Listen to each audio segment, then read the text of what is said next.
Welcome back. Welcome back to the Beyond the Score Beyond podcast. The Norse Benchwarmers.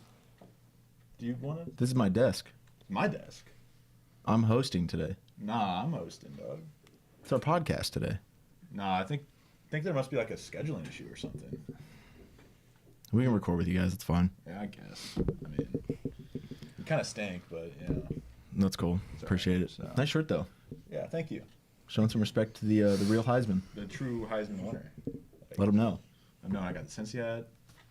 But Manifesting. there's some other people here. Maybe we should. Oh introduce yeah. them. What's going on, guys? What's going How's on? it going, So- guys? What's up? We got Ben Miller, co-host here. We got Yep. Alex Perez, another co-host, and then over there we have Josh. He's been demoted to sit with Garrett, Mr. Potato Man, Back and here of with me. course, Director Garrett, who has a lot on his shoulders. I mean, Right now. we all know that the show is basically going to be in here the whole time. So you guys just sit over there and listen to us talk. that's a solid point. Did you have to but, put Josh back there as kind of like a restraining thing? Like you had to keep him away from everyone? yeah. Well, Okay. I figured Ohio State in here. Yeah, that's true. That's true.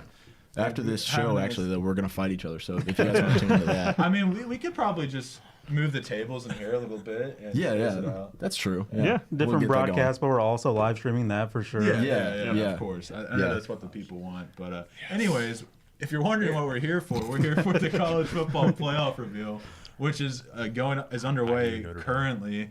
As it stands, we have Oregon at number 1, which is an absolutely shocking pick to me. Very shocking. Very shocking. Personally, if you ask me, I think Purdue should have been in that spot, but it happened. That's understandable. At number 2, we have Georgia. Number 3, Boise State, which personally, hey, Alex. and your It was me. Surprised me. They gave some love to Boise State there, so shout out to them for staying true to it. They just went away from the playoff bracket. We're looking at a resume comparison between SMU and Alabama. Oh, a team that should be in versus one that shouldn't. be in. SMU over Alabama. Simple as that. Yeah, Yeah. let's just everyone. SMU, yeah. of course. SMU SMU. SMU. over there. Garrett. I mean, yeah, It's got to be SMU, Okay. right? But it's not going to be because, I mean, it's pretty simple. But Alabama has a better strength of schedule. Are we gonna It's storm the college football playoff committee office? I mean, look, I think the headquarters. I think everyone on this live is in agreement that SMU Yeah. should be in over Alabama. Yeah. Right? But the rest of it was, I think I said Arizona State at 4. Clemson got the other one at 12 as the ACC champion. They'll be facing off against number 5 Texas. And then you have number 6 Penn State trying to figure out, they're building up the suspense, I'm sure, of who's going to be that 11 seed. And then you have Notre Dame and Indiana, the battle for Indiana. That definitely, they put some thought behind that I'm going to say one. that 100% was made. That was, okay, how can we make money? And that's a guaranteed money because that is going to be in Notre Dame. It's not like it's on a neutral turf or anything like that. So Indiana fans can fork out the money and go to that game too because as a UC fan, I can promise you. They made it. They made it. Oh, yeah! The committee did It's right. about time. They did it right. Where they They play? did it right. I don't have it in front of me. Where are they ranked at? No, they're 10. number 11. Well, 10. What's their seed? I'll be their more seed specific. is What's 11. they're the 11 seed. Okay, that's good. Thank you, committee. You got it Wow. right. Yeah, You it's got it about right. time. You got it right. I did not see Wow. that one coming. All right, everyone. Well, thanks for tuning in. That's all we needed. Might as well. Hope you all enjoyed. But now, let's take a look at some of these. Do we want to look at the buys first and kind of talk about them and their conference championships, recapping that, and then go into the matchups and whatnot? All Sounds right. I don't know. I think the host should debate what we do first. What do you think, Matt? So, first of all, I want to thank everyone for coming out and supporting us. Let's talk a little bit about top 4 seeds we got here and how they played this past weekend. All right. Well, let's start with number 1, Oregon, who played against Penn State in the Big Ten Championship. You know, Penn State, I'll give them credit, gave a pretty good fight. But Yeah. Oregon was kind of just a step ahead the entire time. But I'll be honest, I was in and out of this game, so I'll let some of you guys give probably a better take on it. Yeah, you guys got some notes? I know Alex is This always game prepared was for this. this game was a lot closer than I expected it to be. I fully expected Dylan Gabriel and the Ducks just to come in and kind of walk away with this game pretty handily, but Penn State put up a fight. Had a couple of costly turnovers, but Dylan Gabriel at the end iced it, which didn't expect it to be this close, but it was a good game. So I'm glad it was close because I don't want to see a bad game on championship weekend. Of course. Yep. I was just Arizona saying, State, Iowa State. I would say coming into this game, I literally did think it was just going to be a complete blowout. Like I was like Oregon by 3-4 scores, but Drew Waller and the Penn State run game had a different say. They ran for 297 yards on Oregon's defense. If that happens in the playoffs, Oregon's going to lose. Yeah. You cannot give up that many yards to some of these teams, and but Oregon always finds a way to win. Dylan Gabriel had an excellent game, 4 touchdowns, 283 yards. Jordan James, 20 carries, 87, 2 touchdowns. So it was kind of a spread out show, but Tez Johnson stole it, 11 receptions, 181, and a touchdown. Big Ten championship game record. Yeah, and when you it's funny because when we're gonna talk the SEC championship, it's like the two games switched. I thought the Texas Georgia game was gonna be extremely high scoring, and this was gonna kind of be more of a defensive battle, and then Oregon will pull away late. But no, Penn State was able to hang, but James Franklin can't win big games. So Yeah, simple as that.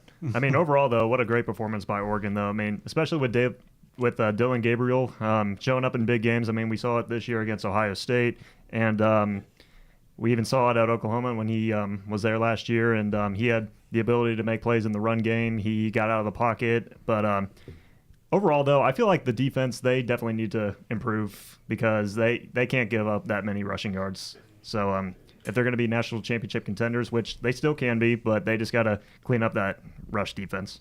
Yeah, especially when you look at who they could be playing in the in their first game. It's either going to be Ohio State or Tennessee. That's two run games that you probably don't want to show down against. Yeah. Especially that Tennessee one. Dylan Sampson would run all over this defense right now. Yeah. To counteract the point that people are making about the defense, though, it's hard to lose games when you're putting up an average of 5 touchdowns a game. That's I mean, true. that's their It can offense. absolutely They matter. have the most. I think they have the most prolific offense, maybe outside of Indiana, in the in NCAA football this year. Just as far as Would SMU not be on there? SMU could be on there too, for sure. Oregon is the one that springs to my mind as far as consistent offensive performances, or Oregon and Indiana as far as consistent 35, 40-plus offensive performances. Oregon had 2 games this year where they didn't score under 30 points. That was like their first 2, wasn't it? Yeah, it was. I think they scored 24 against Idaho, and then they had that real defensive slugfest against Wisconsin. But other than that, 30 points and up. So this is an offense that is not to be messed with, and I don't know many defenses that can stop them. Yeah. Yeah. Well, moving on down to number 2, Georgia. Is that okay with you? I'll approve it this time. I'll approve this time. Right? Number 2, Georgia, 11-2 on the year, just won the SEC championship. Very close game. Was it 16-13 at the end, or they went to overtime? So it was 22-19. 22-19. Yeah, that was a slugfest. Georgia, though, maybe their 3rd string quarterback possibly playing. they should be out of the playoffs. So I guess according on precedent of a 14 playoff, Florida State didn't get in with their 3rd stringer. So Mike Gravel is in theory, Georgia shouldn't be in there, but they are here at the 2 seed, which makes it very interesting because the winner of Notre Dame, Indiana, might have a somewhat easy path to the semifinals. If that is the case, obviously they have 2 or 3 weeks off before they'll play. 3 weeks, I guess. 3 weeks. Yeah. Yeah. So maybe somebody gets healthy there in that time. But yeah, what did you guys see from that Georgia-Texas game? I mean, it was overall just a really good game. It was. I was kind of telling Alex and Ben before this, from a fan perspective, kind of boring in the sense of at halftime, no one has scored a touchdown, field goals only. But then you get into the 4th quarter and just late in the second half in general, and you've got these 2 teams that are just every single drive, you're just waiting for something to break. Because each time it was, Texas got flagged a lot. And, I mean, it's not like it was the refs were against them. They were making, plays that were needing to be flagged. But then it was just like, what's going to happen, who's going to break, and what's going to end up going their way. And obviously the run game of Georgia ended up dominating in the end. Yeah. Quinn Ewers is not good, guys. Yeah. Here we go. Texas has got a lot worse. What was that? So Texas has got a lot worse. Hey. I mean, yeah, that's what honestly he is. He's good Andy, bad Andy. That's the best way to describe him. Inconsistency. The comparisons of that dude being a first round pick, I don't see it. And it would not surprise me if we're seeing Texas lose in that first round matchup. I don't think they're good. They've beaten absolutely nobody all year. They got the easiest SEC schedule basically in the history of the SEC. They played none of the teams. Beat Michigan this year, I believe. Yeah. Yeah, you know what? I'm just going to quit talking now. Right? Yeah. He's waiting until that Ohio talk. But yeah, Ben, Alex, what about you? Yeah, I mean, overall, though, going into this game, though, the two defenses, that was going to be beneficial on both these sides, though. I mean, you got two talented defenses, though, but, you know, I obviously knew it was going to be a low-scoring game like it was, 22-19 at the end. But Quinn Ewers, 358 yards on 27 completions, though. But there were times, though, where Texas was struggling to get in to convert in the red zone, so that's something they definitely need to clean up moving forward. Yeah, I think Texas can definitely still compete in the playoffs. I think it's over for Georgia. I don't think that quarterback situation is going to work out for them. Yeah. But Texas, the thing I'm worried about is their kicking game now because they missed two, I feel like, easy kicks for at this level. So they made them when they mattered most at the end, but it could have been a little simpler if they just made those two kicks at the beginning. So that's the thing that I would worry about most for Texas, but I still think they can compete as long as they get this quarterback game going right because it hasn't been the last few weeks. Right. Yep. Yeah, it's going to be interesting. But that extra 2-3 week or the extra week that on the other teams definitely helps Georgia a lot because that defense is going to be fresh, and that maybe Carson Beck will be fine by then, or at least able to play by then, I guess is the better word. But Boise State, number 9, I guess, in the country technically, but number 3 seed. They get a bye, and honestly, I was seeing scenarios where they fall down to the 12 seed, which would be insane, but wouldn't shock me because they're a Group of 5 team. But they've earned it throughout the year. They have played their only loss on the season against the number 1 team, Oregon. They played that Oregon team very close, and throughout the year they have won games. I mean, a lot of teams you'll have them when they'll be like 10-0 or whatever. You get to the end of the season, they drop a game late. Boise State did not have that, and I think they are rewarded for that, and that as they should be. So, happy to see them in the 3rd seed. And I like this matchup of Penn State-SMU because SMU doesn't have the best defense, so I feel like Boise State can absolutely stay in that game. And then you look at Penn State, I mean, this is a big game. Yeah. James Franklin's their head coach. That doesn't typically mix very well.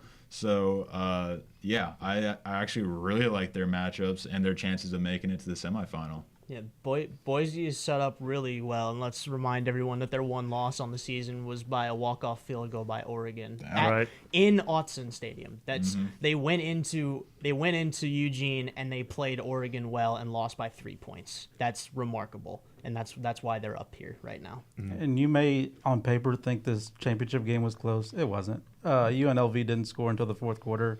The stats are pretty much identical. The rushing was pretty much identical. The difference, though, UNLV did it with 5 people.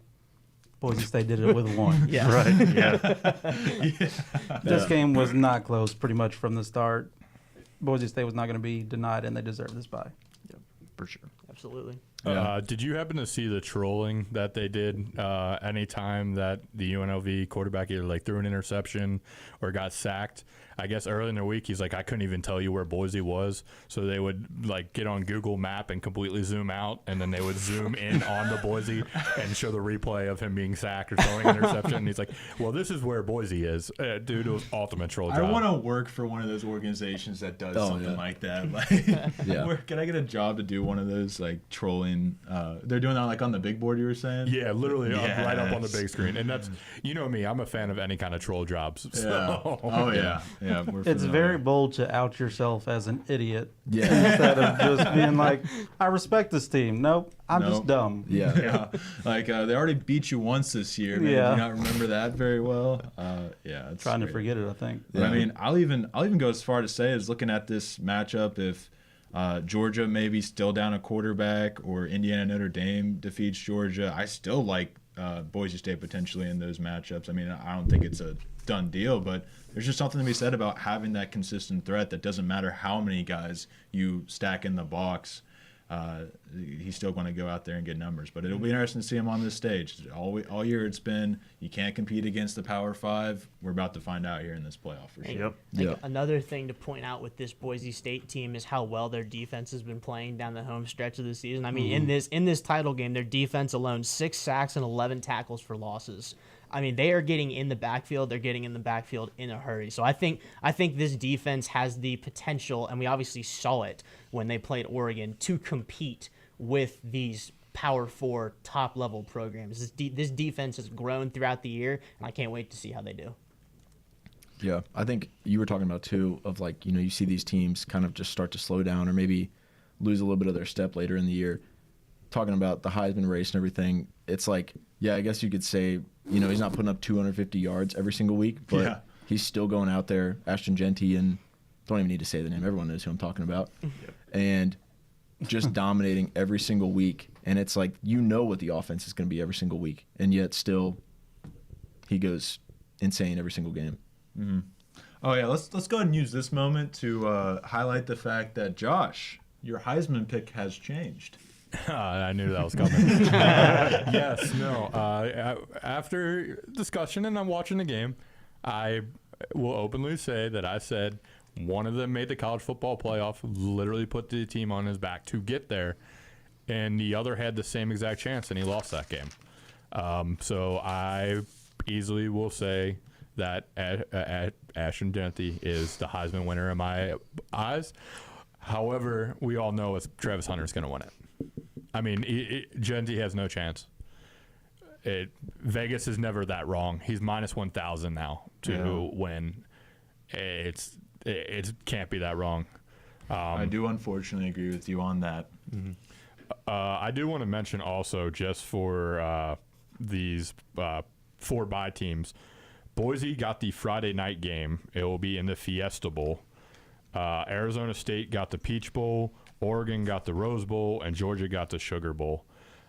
So the whole Georgia, Indiana, Notre Dame, that means they will be going down south to play Georgia, if you want to think ahead of that. However, if everybody remembers, Boise State's got that magic in the Fiesta Bowl. Yes, sir. Beautiful Yeah, touchdown they run, do. Statue of Liberty Statue of versus Liberty Oklahoma. play. Never Yep. forget it. I'm just saying they got a shot. Such a great game. All right, moving on now. Let's talk a little bit about this Arizona State team. Yep. Picked to finish dead last in the first year in their conference this year, and here they are, college football playoffs, win their conference. That game yesterday was never really close, besides like the first half, kind of, and then the floodgates opened up. Yep. I can't believe that. Like, I wonder the last time we've seen a last place projected team win a power conference. Yeah. This team didn't have really anybody that I knew of. I've never heard of their head coach. And now it's like, I would love to play for that guy. And they got, obviously, Scattaboo, who is a household name now. You see him hit the Heisman post twice in the game. Yeah. Yep. He just wants an invite. He doesn't want to win it. He knows he's not going to win it. He just wants to go. Yeah. Is he a senior or junior? He's a senior. I believe he's a senior. This is his last year of eligibility. I think That's he's a a redshirt shame. senior. Ah. I just know that whoever gets him in the NFL is going to like him. He'd be the best running back in the country if it wasn't for that guy in Boise. But Exactly. Yeah. He's- he He's does also exist. the third best because after contact, Genty is also above him. Yeah. True, yeah. Yeah. Yeah, I feel like this is a running back that we got to keep an eye on when it comes playoff time because he's definitely going to be fun to watch for sure. Oh yeah, game changer for sure. Going up against Clemson and Texas, so that could be a pretty tough matchup both ways because Clemson's definitely got a stout defense that'll be game planned against him, and Texas defense is still pretty good. I mean, they're still really good, but yeah, I think that could definitely be a problem matchup there at the 5 or 12 seed for Arizona State. Do we want to move on to that, or is there anything else people would like to say about Arizona State? I was gonna Sorry. No, you can go.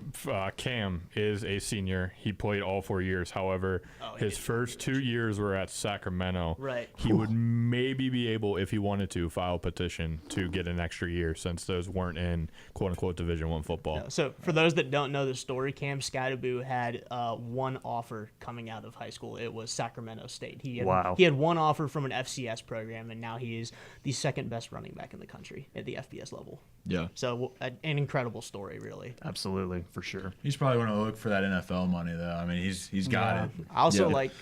Actually, with the NIL, man, I don't know. That is a good point. Also, Yeah. Because he's probably you a come back- second round pick. Yeah, you come back. Sam Levitt's only a freshman.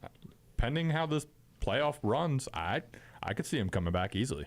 Okay. I will say I do like they ran a bit of a story in this game, and I happened to be tuning in at that time, and they said I love the frank honesty of Kenny Dillingham. Apparently at the end of last season, he sat Skattebo down and said, "You are not an NFL running back." And Skattebo worked hard in the offseason to get to this point where he is now, and I'd say he's earned the right to at least try out for a spot in the NFL. Yeah. Definitely, for sure. Great story. But yeah, what Arizona State's been able to do with Sam Levitt at quarterback is incredible. So they're 11-2 on the season. Their 2 losses are to a very pesky Texas Tech team, who Texas Tech also upset Iowa State, I believe. So it's funny, Texas Tech beat both of the teams in the Big 12 championship, but their only other loss was to Cincinnati, Cats by 90. UC. And but in that game, Sam Levitt was out with an injury. So really, I thought it was hilarious that at the end of their regular season rivalry game against Arizona, Kenny Dillingham called this team an 11-1 team because he's so confident that if Sam Levitt was healthy for that UC game, they would have won. I mean, if they would have made field goals too, if you remember. That That's is when he true. held They the did have a tryout. pretty bad field goal kicker at the time. Yep. Yeah, they were talking about yesterday. I mean, you guys have talked a lot about their story around the team and stuff. But the quarterback, I don't know the specific numbers. His numbers against the blitz are insane.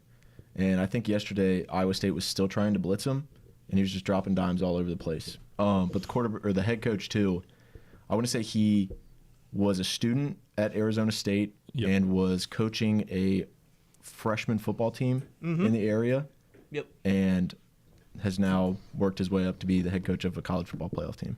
I need like a Pretty game crazy. where I can do that. Just start at the freshman level of high school and then just work up the ranks, just like a road to glory. One last thing I do want to highlight in this one really quick. One of the Arizona State players on defense, Shamari Simmons, he's a really big impact piece for them. He isn't quite there in the counting stats, but it's the intangibles that I really like about him. He is currently going to miss the first half of the next game that they played for the hit that he put on Rocco Becht.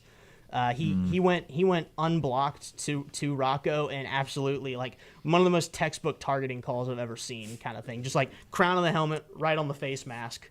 So they'll be missing him for the first half of their next game. So I think that's going to be a big loss for them. Their defense is going to have to step up to fill that hole. Yeah, for sure. I want to find Iowa State had, I believe it was Iowa State, had a defensive player, Big Citrus, I believe is what they were calling him. Really?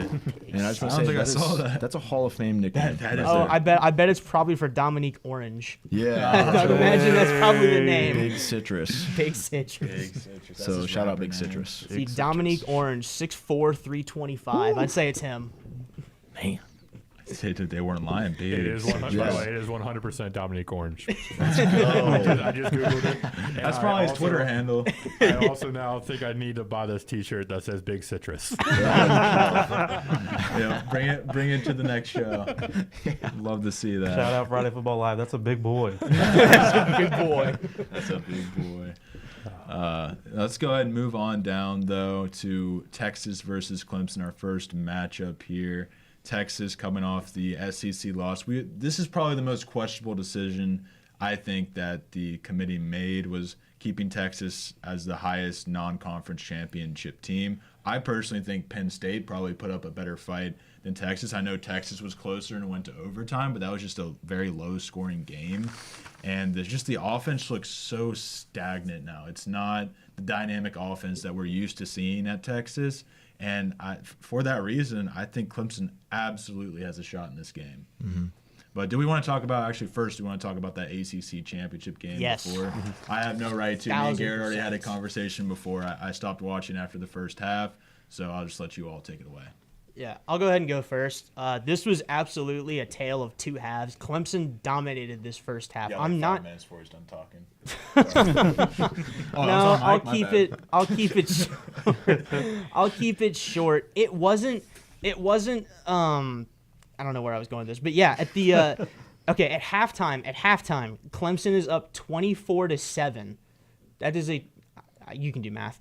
Coming out of halftime, I don't know what Rhett Lashley said to his team, but SMU played with a vigor. It was incredible. They came back down 24-7, tied it with 16 seconds left. Just an incredible comeback, and then to lose in the way they did, a backup kick returner returning the ball out to midfield. One play later, they're in field goal range, and Clemson's freshman kicker drills a 56-yarder to walk it off. I do think the committee got it right by putting SMU in the playoff, because after that second half comeback, they absolutely deserve to be in the playoff. And Dabo said it himself in his post-game interview. He pointed to the other sideline and said, "That's a playoff team." It's not only that it's a playoff team. You should not be penalized for a game that you're playing that nobody else is playing in. Right. No, you earned the right to play in that game because of how good you were during the regular season. If you lose that game, that shouldn't impact you. Do you think? I think the committee got that right. Do you think that's what the committee kind of noticed, and that's why Penn State and Texas are Probably. above the other teams, because at least they made it to the conference championship? So just being in the conference championship actually just kept them where they were, as opposed to putting them below. Yeah, I mean that once I say it like that, I guess it is a double standard, because Notre Dame obviously didn't play in that game because they have no guts to join a conference. But also, they just wanted that Indiana Bowl. How much you want to bet? oh yeah, but I don't blame them. I mean, it's I'm what excited I wanted. for it. It's what I wanted. Hey, Notre Dame's not too far. Don't tempt me. But no, Cade Klubnik has become a very good quarterback, by the way. Very silently had a very good season of 33 touchdowns, 5 interceptions. He put that first Georgia game kind of behind him and balled out the rest of the year. He was exactly what they thought they would get in that kid. And when you have a quarterback like that, I think you have any chance. And I would take him over Quinn Ewers, that's for sure. Mm-hmm. And speaking of the halftime lead, Dabo Swinney had a record up 17 at the half of 133-1 while at Clemson. What? I do remember that. That type of comeback is unheard of, and especially with the record that they have, like in their championship games, they've usually dominated every single one. So SMU to put up this type of fight, they deserve to be in the playoff. Mm-hmm. How about the the season arc for Clemson? I mean, started out the year getting slaughtered by Georgia and just kind of worked their way back up. And their big thing was their schedule. People were kind of holding them back on. They lost a couple other games. One of them to Louisville, right? Yes, Yep. Georgia, Louisville, and South Carolina. South Carolina. Yep. We won't talk about South Carolina, but what about that turnaround? I mean, I kind of had this team dead to rights week one, just kind of based off of last season. I thought they were kind of going down that same path. And Klubnik was somebody I also wrote off because they were hyping him up so much and he just looked awful. But just a complete turnaround for this Clemson team. And I just wanted to give huge props and apologize. I wasn't familiar with your game, Dabo.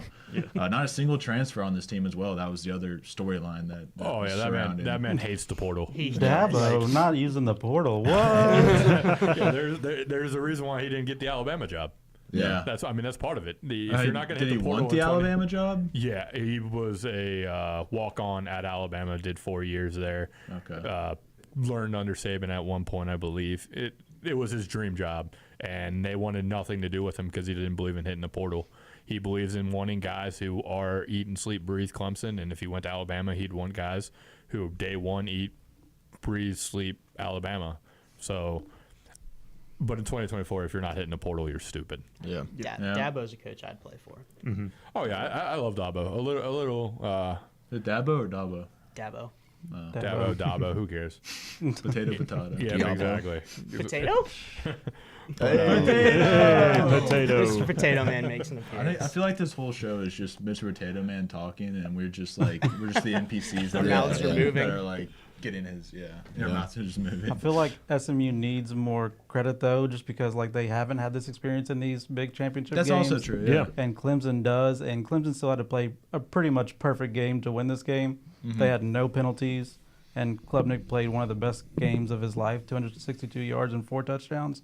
So if they don't play near perfection, SMU still wins this game. Yeah. I think I think there's two things to be concerned about if you're Clemson. And one, yes, I love all of the praise that Cade Klubnik is getting. The one thing I will point out is that maybe it's just happens when I'm watching him, but whenever I'm watching Klubnik, it seems like he has a lot of issues with ball security in the pocket. It feels like he gets strip sacked a lot and gets lucky and the ball bounces back to a Clemson defender. So just be careful of that if you're a Clemson fan. Just make sure that Klubnik has as much protection as he can. Another thing is that right now this offense is very one-dimensional.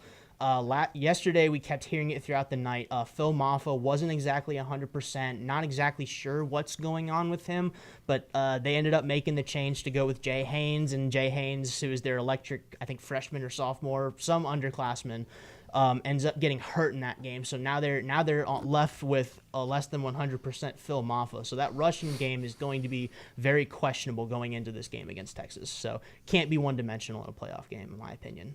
Yeah, Moffitt did not Absolutely. look like he wanted to be in that game Yeah. whatsoever. Yeah. So those are my two concerns. But outside of that, if this passing attack can keep it up and they just get a little bit of production from the rushing game, I think Clemson has a pretty good shot. Yeah, I mean, but I think the beauty of it all is that those 2 weeks can do a lot. 2 weeks off can do a lot for injuries like that. For sure. And hopefully one of the two backs that are hurt are able to maybe get on the mend and be back and ready to play against Texas at full. From what I Capacity.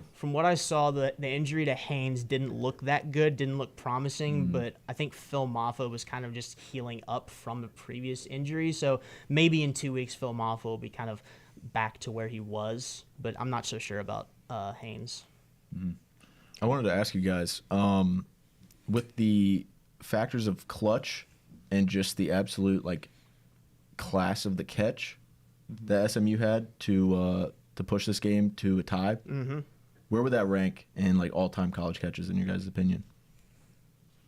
I think those two over there are probably the best to Yeah. rank it.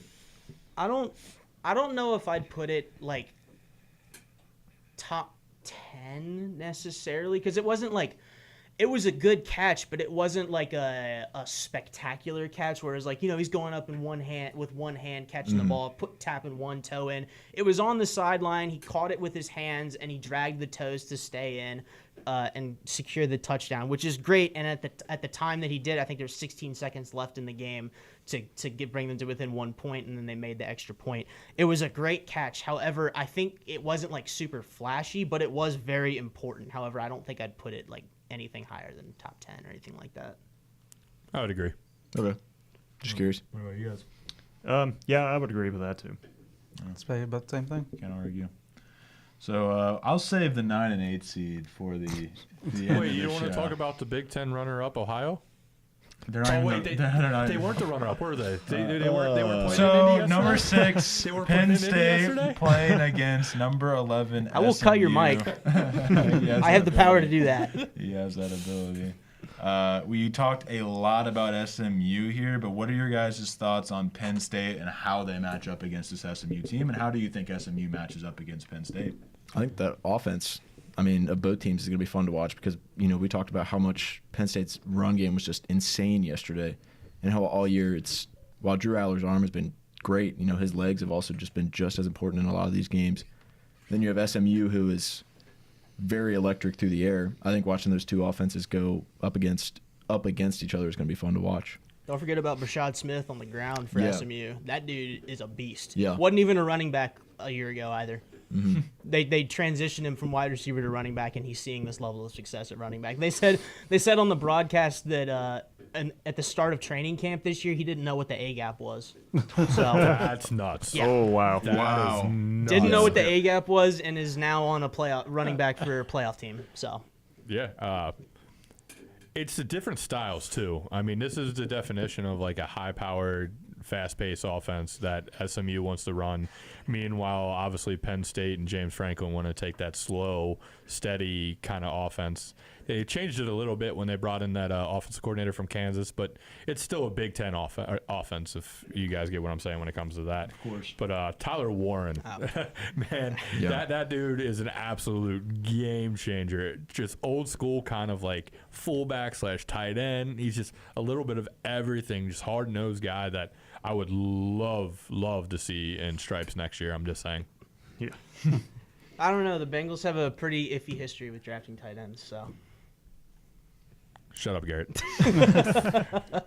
I think he'd be one of the good ones. No, Tyler Warren for this game against SMU. If Penn State's gonna win, Tyler Warren has to absolutely ball out. And if you're SMU, you prepare for Tyler Warren. That's how you're gonna beat this team, because he is the Swiss Army knife of this Penn State team. You shut him down, where is James Franklin going? Didn't he have like 18 receptions in one of the games? Yeah, he had like 18 receptions for 200 plus Against yards and USC. 3 touchdowns. Yeah, it's That was insane. against USC, you're right? Yeah. Yeah, I definitely think that game would be high-scoring SMU and Penn State. I think the quarterback play will pretty much even out. I think the difference will be the run game. I feel like SMU has one option at running back where Penn State has a couple who can go for 100 plus. So I feel like that would be the difference in the game. Maybe SMU's defense shows up, but I don't think defense is showing up either way in this game. Yeah, no, I think Katron Allen, that running back for Penn State, I think is getting overlooked because of some of the other performances we're seeing this year out of guys like Genty and Scadaboo and guys like Caleb Johnson, whose output obviously tapered off towards the end of the year. But Katron Allen is another one of those guys that has just kind of slid under the radar, just like you said. And so this rushing attack is going to be huge if they do end up pulling this game out against SMU. Yeah, I mean, overall, though, I feel like this is going to be a great offensive matchup between these two squads. I mean, you can't go wrong seeing Drew Aller, though. He's been a great quarterback all year who knows how to throw the ball down the field. And especially with Penn State's offense, though, that run game, I feel like that's going to be beneficial, though. And SMU, they've been a fun offense to watch all year, though. They're arguably one of the best in the country, though. So overall, though, I feel like this game, it's going to be high scoring for sure. Yeah, no doubt. I think it's going to be a shootout. And I honestly, my decision on who will win will probably come as we go through the brackets here a little later, because I'm really trying to weigh which one would come out on top. I feel like SMU I never bet against Tom Brady when he was a quarterback. And I just kind of always bet against James Franklin. So I'm like, it just feels weird. Big game, playoff game. From someone will that he win, will he not? someone that doesn't engage in sports betting, that is a very safe bet to bet against James Franklin in big games. I do want to say one thing, though, just for when we talk about this game later on. Let's also remember this game is being played December 21st in Pennsylvania. You got a team coming from Texas to the cold. And you were good talking point. about a team that wants to run the football Big Ten style. Yep. I'll leave it at that until we make our Yeah. picks. Forecast Yeah, for it. I've had Yeah. fun. I already know Josh's thoughts on Penn State. So, all right. Is there anything else you want to talk about this game, or are we ready to move on to the Battle of Indiana? Oh, we weren't ready Yeah. to talk. Yeah. We weren't ready to talk the 8-9 matchup of Ohio. So number 10 Indiana is going up against number 7 There you Notre Dame. These are two teams that obviously Notre Dame does not have a conference, like Josh said, too scared, and then Indiana was not at the top of the Big Ten. But that's more of a testament to just how deep the Big Ten was this year. And this is interesting because Notre Dame is Garrett said earlier, Indiana is a more high-powered, high-scoring offense consistently. Notre Dame has a very tough defense, absolutely tough defense, and a very more slow-paced offense, not as high-scoring most of the time. The offense has looked better, especially compared to those first couple weeks of the season. So I think this is actually just take out the fact that it's the Indiana Bowl. The matchup and the styles is very interesting. Notre Dame's obviously a team that's always been the best football team in Indiana, and Indiana's been consistently the worst football team in FBS history. So it's a very interesting matchup. I had to get that in there because No bias. no bias, No, absolutely no bias bias. in that edition there. But I'm actually Spoiler. very excited for that game. I will be tuned in, and maybe there. Who knows? I got a lot of free time coming. I up. had it. just gonna throw this out here, Colton. I don't have $522 laying around to watch the Indiana Bowl. I'm gonna pass on that one. I'm gonna see if I can get like one of those construction outfits. I hear if you just have one of those and good confidence, you should be able to get in. So I'll try that. But yeah, no. Take your NKU game credentials. It'll work. For you. Oh yeah. No, my Friday Football Live credentials. Yeah. That gets me anywhere. Do you feel like a third wheel? Huh? Being a Purdue fan, do you feel like a third wheel? Oh, dude, we've been better than Indiana like since the beginning of time. This is like an awkward year, but we'll be back. Yeah. Yeah, well, Sig's not going anywhere. I don't know if you saw, but he signed like an 8-year extension. Yeah, I did see that, He'll, yep. he'll be there for the long Yeah, haul. I really thought he was going to go home to West Virginia, but it sounds I like was praying. it sounds like Rich Rod might be going back there. But this is the matchup I wanted all along. Like we've been talking about it for weeks when we've been discussing the bracket. Every time I saw Indiana Notre Dame, I got excited because this is something that means more to IU, and it's a statement game. It's one of those you can say that you were there, and it wasn't just an easy Big Ten schedule that got you there. It wasn't getting lucky and not playing Oregon, not playing Penn State. You belong, and you can take down your arguably biggest in-state rival outside the Boilermakers, who aren't good at football. But let's run that back in basketball. Or Dog. basketball? Ooh, Purdue. Tough day the other day. It was a tough day. I called that though, did I not? did, yeah. I literally texted Josh like halfway through the first half when we were down by like 10. I said I should have told you to bet but I didn't realize Penn State was the favorite in that game. But yeah. But yeah, no, I am very much looking forward to this, and also the clips of Sig talking is going to be fantastic. You know, he's going to have some of those bulletin board material type conversations with either IU or even for Notre Dame. You just Google him. Yep.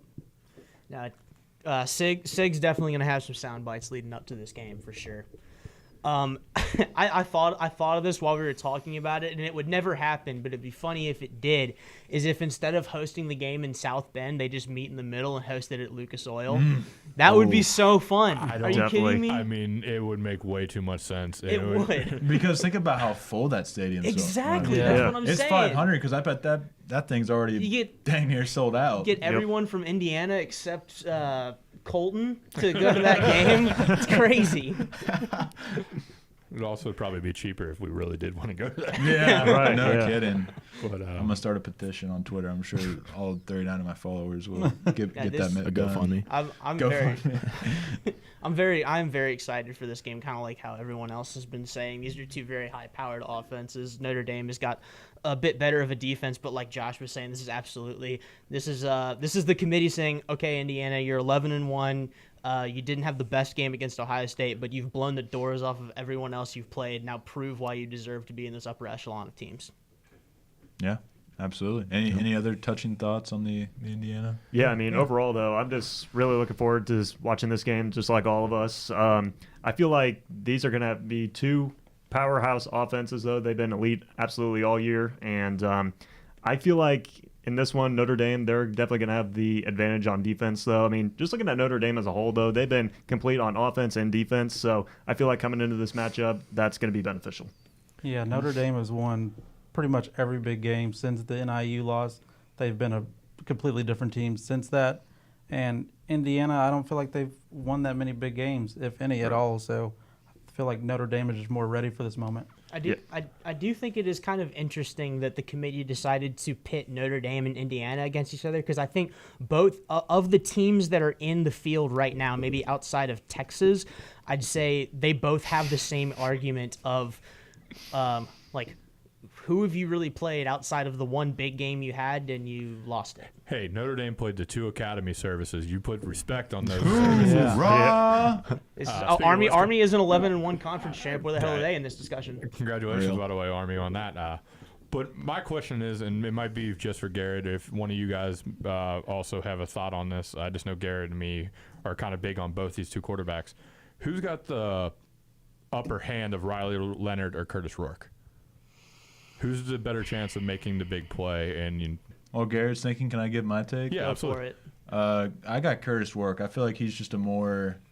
I know Leonard's what he's good at running, and he's better. He's got the most talent in that. But I feel like Rourke is just a more. I think Leonard can be two-dimensional at times, especially against an Indiana team that's got a really pretty good defense. So I think Rourke just having that passing ability, and he could run a little bit. He's got a little wheels on him. So I think he is probably the more dynamic quarterback, but I think you could really go either way. It's just kind of more personal preference. Garrett? I think for me, I was trying to pull up their stats really quick to compare them, but again, because I haven't really watched them too much outside of highlights throughout the year. But I think from what I've seen, I think if Notre Dame does win this, I'm only saying if, because I think this is going to be a good game that I think will be hard fought. But if Notre Dame does win, I think it'll be because of Riley Leonard's legs, because I think Curtis Rourke just doesn't quite have that level of escapability and explosiveness in the field of play as Riley Leonard does with his legs. Riley Leonard provides a two-dimensional attack, whereas Curtis Rourke is much more of a pocket passer kind of thing. Fair enough. That was All going to right. be my take too. Is Yeah. Leonard's going to make that play either through passing or through running? So I would trust him more in that moment. Okay. Yeah, I would definitely trust Riley Leonard more. Just his ability to use his legs and to create space and make explosive plays, though, I would definitely lean towards Riley Leonard. Yeah, I just look. I was I'll die on the hill. I was just scrolling down at the stats. Curtis Rourke is Indiana's worst rusher this season with 41 attempts for negative 25 yards. Hey. Okay. My fault. Got legs. Apparently, I thought he had legs, but Bro running like apparently me. not. You got more yards than he does. That's true. But we do have actually a couple comments, live chats here that have popped up. Peyton Cox says, "Happy birthday, Josh." Thank you, Peyton. Chat Bantam. He also says, "Can Indiana handle a team over 500 though?" I mean, that's That is a fair question. And lastly, we were watching it from the couch, just like Michigan. Oh, Real. That's true. And then Logan Hatfield says, I think I said it in the opposite order of when they came out, but he says 56 yards to win the conference title is nuts. I'm assuming referring to Georgia, right? Or who am I missing? Who had 56 yards?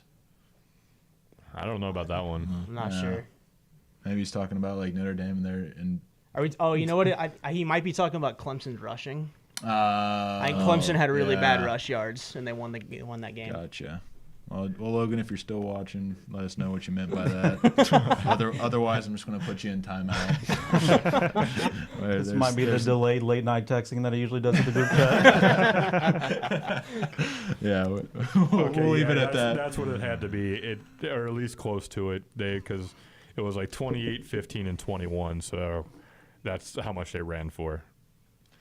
All right. So lastly, we have number 9 seed and number 8 seed, Tennessee and Ohio State. I'm just going to shut up and let y'all fight. This game is either going to be extremely entertaining or it's going to be the worst game I've ever seen in my entire life. Honestly, yeah. It is going to be both teams trying to outmatch the other at the other's game. It is going to be Ohio State sitting there being like, "Oh yeah, cool. Nico can launch a rocket. Let's do that." And then immediately throws it into triple team. Yeah, I don't know. It's going to be it's honestly it's a little bit better James Franklin from Ohio State's end. That's what I'm trying to say. Tennessee's coach isn't that great either, but we won't talk about that one. Just curious, is Ohio State's game plan going to be run at the two best defenders on Tennessee's defensive line? Or Yeah. Actually, our game plan. I have insider info. Our game plan was to run it inside the tackles 45 times, and then even if that goes for like 22 yards, we're still going to keep doing that. So I mean, it was a great game plan just a week ago. I'm just going to throw it out yeah, there. for you guys. Yeah, exactly. I Yeah. loved every play of it. No, I think you described this. This has a chance to be a classic. Like, this is why we wanted 12 teams in a college football playoff. Could be a shootout, honestly, Yeah. depending which Nico shows up. But also, I think it could be very much an Ohio State route.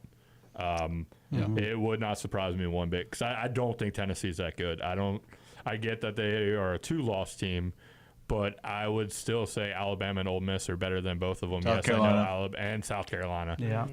Yeah. There's a And couple yes, I know Alabama lost to Tennessee, but still, I would say all three of those teams are better than Tennessee. I don't think they're good. I haven't believed in them really all year. So yeah, Alabama also Yeah. lost to Vanderbilt. Oklahoma Oh, yeah. and Vanderbilt. Oh yeah. Yep. Tennessee's only big win was against a struggling Alabama team. OSU has beat Penn Penn State and Indiana. Did they beat Michigan though? Two good teams. Hey, you ain't hurt my feelings. I was just asking for the panel. Like that's what was one of the questions. Looking at my notes, no, they did not. Okay. That's unfortunate for them. But Penn State and Indiana, two obviously playoff teams, so those are big wins. I think Ohio State is more ready for this moment. Yeah. Yeah. I've been cooking up this question for a while because I've been waiting to get to this discussion because in my opinion, of the 12 teams in the playoff, and this will be a hot take, maybe not a hot take, but I think it'll be a hot take. I think Tennessee is the least deserving of these teams in this 12-team playoff. Yep. I just feel like based on what I've seen from them, it feels like they're just that category underneath all of these other teams. And so I wanted to question you guys and ask, who do you think is the biggest fraud in the 12-team playoff? Like we've got the rankings now. Now, who do you think doesn't belong? I've given my answer, so I just want to see what you guys say. Tennessee's a good one. Kind of Texas. Yeah, I that think was going to be they're my pick. major I think frauds, Not, boring offense. not necessarily that they're in the playoff, but just that they're at that 5 seed. I think they're more deserving of a road game and one of the lower seeds. I think with the lack of big wins and how they performed in the conference championship. But yeah, to your point, Tennessee, they are definitely the most fraudulent team. I think they have no business being in the college football playoff. Their only win against Alabama was just an example of Jalen Milroe having one of those Jalen Milroe games. And I think, I think the Vols are going to. No, actually, I shouldn't give my take, but. I was going to say no. Texas was also mine. I think they're frauds as well, and I wanted to actually bring that up when I meant to when they were doing the seedings and we were running down everything. So Oregon is a Big Ten school and they are number 1. In my opinion, that should mean if Penn State and Texas have the same record, Penn State should be above Texas. So Penn State arguably should have been the 5 seed. Texas then would potentially go 6, and then it's whether you want to punish a team or not, as we mentioned before, for the conference championship. But I would put Notre Dame above them too. I think Texas was very misranked. Yeah. And it would not surprise me to see them go down. But the fraud for me was going to be Indiana. I still don't know if they're that good. They barely beat that Michigan team if Michigan knew how to, run a clock and not beat Caleb Williams before Caleb Williams and the Chicago Bears.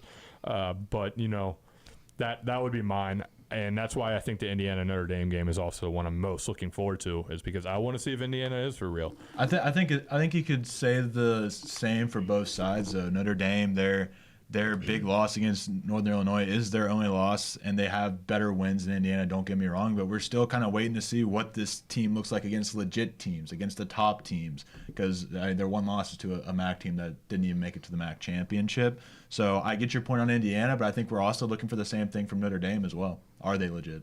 I would, for me personally, I would say leaning towards Texas being the fraud, but they've looked good at points. I feel like Tennessee hasn't really ever looked good at points. They just had a favorable schedule. Again, their only win being against a very bad Alabama team this year. So I don't see anything that would make me think that they are going to make noise in these playoffs. Colton, you're not going to like what I'm about to say, but my opinion on Notre Dame is flipped. I was absolutely in your boat. It's just like we need to see more from this Notre Dame team after that ugly loss to NIU a week after upsetting A&M in College Station. But since then, they have just blown everybody they've played out of the water. Oh, I completely agree. It's their offense. Their offense has basically played them back into talks. So I'd say 5 weeks ago, I definitely was not in on this Notre Dame team. I didn't think they deserved to be in, but upon further examination, I do think that offense that they have deserves to be in, and I agree with Josh. I think this is probably the game that most people are looking forward to because we want to see these are two teams that really didn't play upper tier opponents during the regular season, so we want to see how they play each other. Yeah, no, I was never saying they shouldn't have been in. I was just saying there's just like a level of unknown of how they're going to play against an Indiana team, a Big Ten team, or down the road against Georgia, an SEC team. That was my point there. I think they should have been the 5 seed personally. No, so. I think I worded what I was trying to say wrong.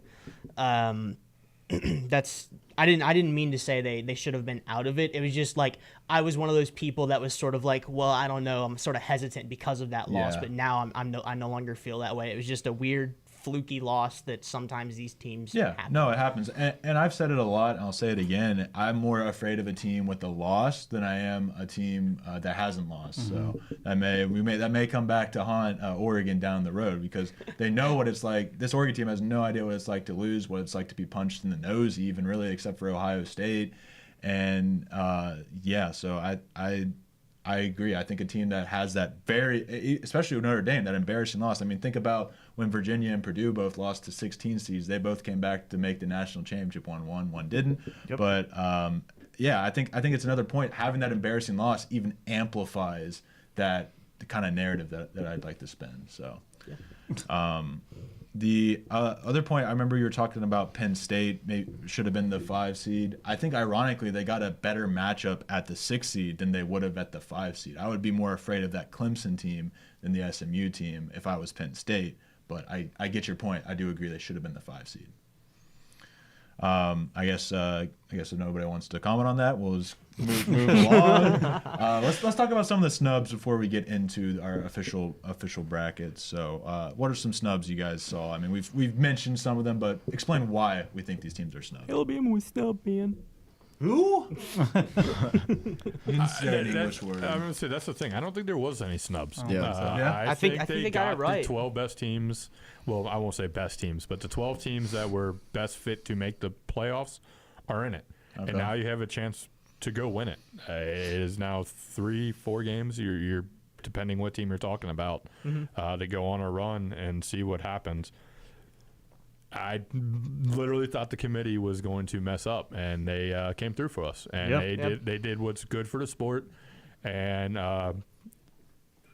maybe not good for viewership because, I mean, that SMU Penn State game will probably be the least watched of the 3, Yep. I'm assuming. Right. So, but it's also a little bit friendly for Boise State.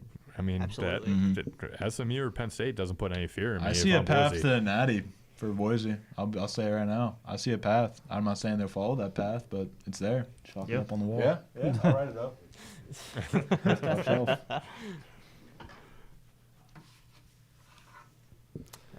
So I want to say, so the just while he's doing that, just to get some talking points going. In the first 2 out, they still have Alabama listed above Miami. Do you think that they got that wrong? Do you think Miami should be above Alabama? I know this is outside the college football playoff, so it really doesn't matter. But I just kind of want to talk a little bit more about it. Miami should have been above that, absolutely. Miami also had their chance, though.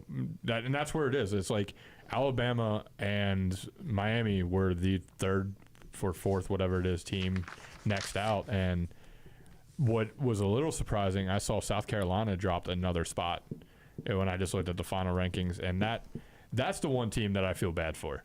They are a seller's injury away versus LSU from legit being in conversation of And some ref ball. ref ball. What, There was a little ref ball in that game. the LSU one? Correct. Oh, Talking okay. about South Carolina? Yeah. Yeah. Which one are you talking about? I remember there being a play there at the end where they basically just gave LSU like the ball back or something like that. It was kind of like, I don't know. I just remember there being a sketchy play, and I did watch that game. And I remember there being a sketchy play and thinking that was kind of ref ball for LSU, but not caring because I was on the LSU train. Speaking of train. Oh, how that train. Oh, how that train derailed. Yeah. Speaking of other trains. Speaking of other trains, though, the how do you say it? Lane train. I hate you guys. I hate you guys. Where's the lane train? Yeah, they're sitting at home too. Yep. No amount of tweets, no amount of graphics made would save Ole Miss this week. And honestly, Ole Miss should be ahead of Alabama too. And we discussed about that on our college football show last week. Alabama just seemed like the least deserving of all these teams. Exactly. I don't know if they even deserved it over BYU. I know would when agree. people went back and started looking at BYU's things, it's like BYU arguably should have possibly been in. BYU absolutely should have been ranked over Alabama. It's just unfortunate because it was the time that they lost during the season. They were 9-0, and then were they 9-0 or 10-0? I can't remember. 9-0. And then you lose to Kansas, and then you lose to Arizona State in back-to-back weeks, and unfortunately it just came in weeks like 12 and 13 right at the very end of the season. But I do agree they fell way too far, especially since they lost to obviously ugly loss to Kansas, but that Kansas team actually figured it out halfway through the season. Would have been interesting to see where Kansas would have been if they had been like that throughout the season. Well, Jalen Daniels is coming back next year. Well, there you go. Maybe we'll get a shot. Re-signed. Although I will say, Re-signed. although Crazy I will say, I think Kansas collapse most likely has to do with their coordinator getting hired away. To Penn State. Yeah, so that's probably exactly why. And then they were just taking those first 4 or 5 weeks to figure out their new offensive scheme. And now that they've got it, and now that I know Jalen Daniels is coming back, watch out for Kansas next year. Keep an eye out. If they can get somebody to fill Devin what's Neal? Devin Neal. If they can get somebody to fill Devin Neal's production, that Kansas team is going to be good. That's a tall task, though. It's a very tall task, but if they can find someone, maybe like a third or like a half of his But production. yeah, going back to BYU. So that's one of their only losses, and their other only losses to the Big 12 champ. So a 2-loss team where they have one kind of ugly loss and another one that's just to the champion of their conference. So I don't see how they fall that far. Well, even Kansas too. Like you look at the teams that they've knocked off. Like they played upset in the Big 12 late in the season. So Oh, it's yeah. like that's. I don't know. I would think that'd be something you'd want to take into consideration of where They were the team that knocked out Colorado, right? Yeah, they knocked out yeah. Colorado. Yep. They beat by BYU. I don't know. It seems like something you'd want to think about. By the way, the 56 yards to win the conference title was because Clemson kicked that field goal from 56 yards. Field goal. That's what it was. Thank you, Peyton, for letting us know again. Thank you, Peyton. And Alabama lost all credibility for a high-ranking argument when they lost to Oklahoma. Yeah. Yeah, They absolutely. didn't only lose; they got Yeah, they got Yeah. smacked. Like Yeah. as soon as I heard about that loss, though, I said to myself, I hope to God that they are out of the college football playoff. Thank you, committee, for doing that. Yeah, thank you, committee. For I'm a making big that Alabama decision. defender, I will admit, but I cannot defend a loss like that. Yeah. Plus, absolutely. I agree. Miami needs to be ranked over Alabama because when you look at Miami's losses, though, they lost to Georgia Tech and Syracuse. Both have been competitive compared to an Oklahoma team that beat Alabama, who wasn't as competitive. So it just makes sense to put the Hurricanes over the Tide. Yeah, My fun question to ask about this. Obviously, this is the first year of the 12. Is everybody happy with 12, or do you want to see 16? I'm happy mostly with 12. happy with 12. Yeah. I proposed the idea earlier of 16. I'm happy either way. It's more football, so. Yeah. And I think there is an argument that at Ole Miss, South Carolina, Miami, absolutely, and BYU should all be playing football right now. That's 4 spots. That's a 16-team playoff, if my math serves me correctly. So, Theoretically. And if you did 16, if I'm looking at this correctly, the last 2 outs, well, it would have been Iowa State, BYU, and Missouri, which Missouri? yeah, Yeah, because Missouri is wild. number Dang. 19, which is crazy. Why would it be them? that's how they ended up ranking everybody in the college football playoff. Where the hell's Miami? Miami Miami's is 12. 13. Okay, so yeah. Miami 12. So what were the teams you listed as would be the next 4? Oh, you're saying those teams would be the last 2 out in that case. Okay. Yeah, they would be Okay. these teams. The All teams right. that he's talking about would be the last 2 teams out in a 16-team playoff. Okay, yeah. No,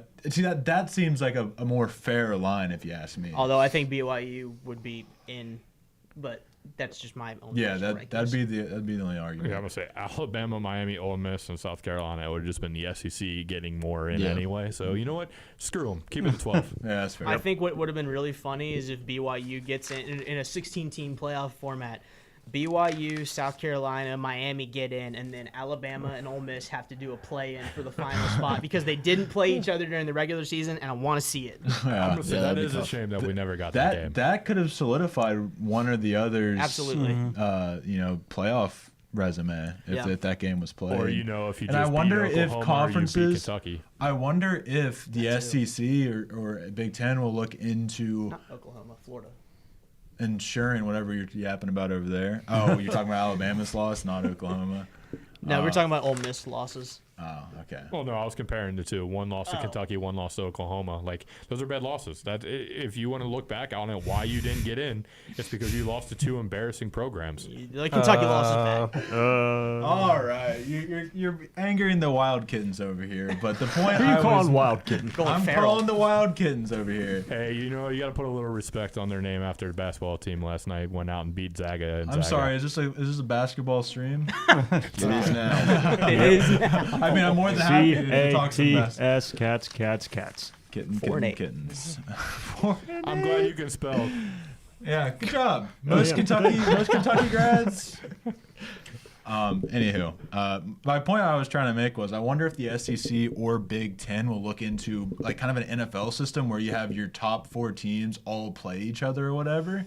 Like top 4 teams of the previous year. And I know that doesn't necessarily mean that those teams. I hear Garrett sighing That over was there. not me. Who signed, Josh?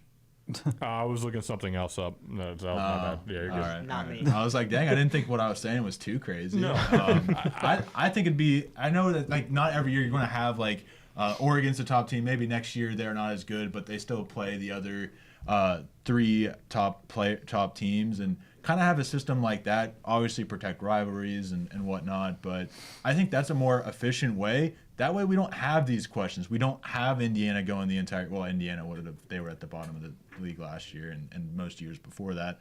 But I mean, we don't have these teams. We don't have Georgia or Alabama and Ole Miss not playing. We don't have that, and I think that'd be a more efficient way to maybe stop that argument. Am I crazy in that, or do you guys agree? No, I mean, there's got to be a better way of making this schedule more fair, that more teams play, the competitive teams. The only other issue is you got all those schools that have protected rivalries. So, like, Texas has to play Texas A&M Of every course. year. LSU has to play Arkansas and so Right. on and so forth. So you're Yeah. still going to have some of the unfair matchups of I'm that just saying, sequence. like you look at the Big Ten this year, they got 4 teams in. Have those 4 teams play each other next year, and that you can have that. And then outside of that, you add in your rivalries and maybe some other games that just are random or whatnot. But I think that way you can ensure that at least 2 of those teams are probably at least going to be a quality around top 25 team next year. And you don't have Penn State only their best win being against Illinois. So Yeah, no. Correct me if I'm wrong, but as far as the SEC goes, it's a 9-game conference schedule. Yeah. yeah. So why would you not have the 7 best teams all play each other? Because then that's 6 games for each of those teams, and then you have just pick 3 other random teams from the bottom. Like look at last year's standings. Have those teams all play each other that are in the top half, and then just pick 3 random ones from the bottom. Because they want to get as many teams into the big 12-team playoff that they can. And I mean, literally, we just showed it. Out of the top 16 teams, they had what, 8 of them, basically. And get rid of So it only benefits the SEC to keep these teams from not playing each other. Case in point, Texas joining the SEC and getting the softest schedule in the history of the conference. Well, yeah, the only way SEC teams are losing is playing SEC teams, because out of conference they're 51-9 combined. So the only way they're losing is playing SEC teams. That's fair.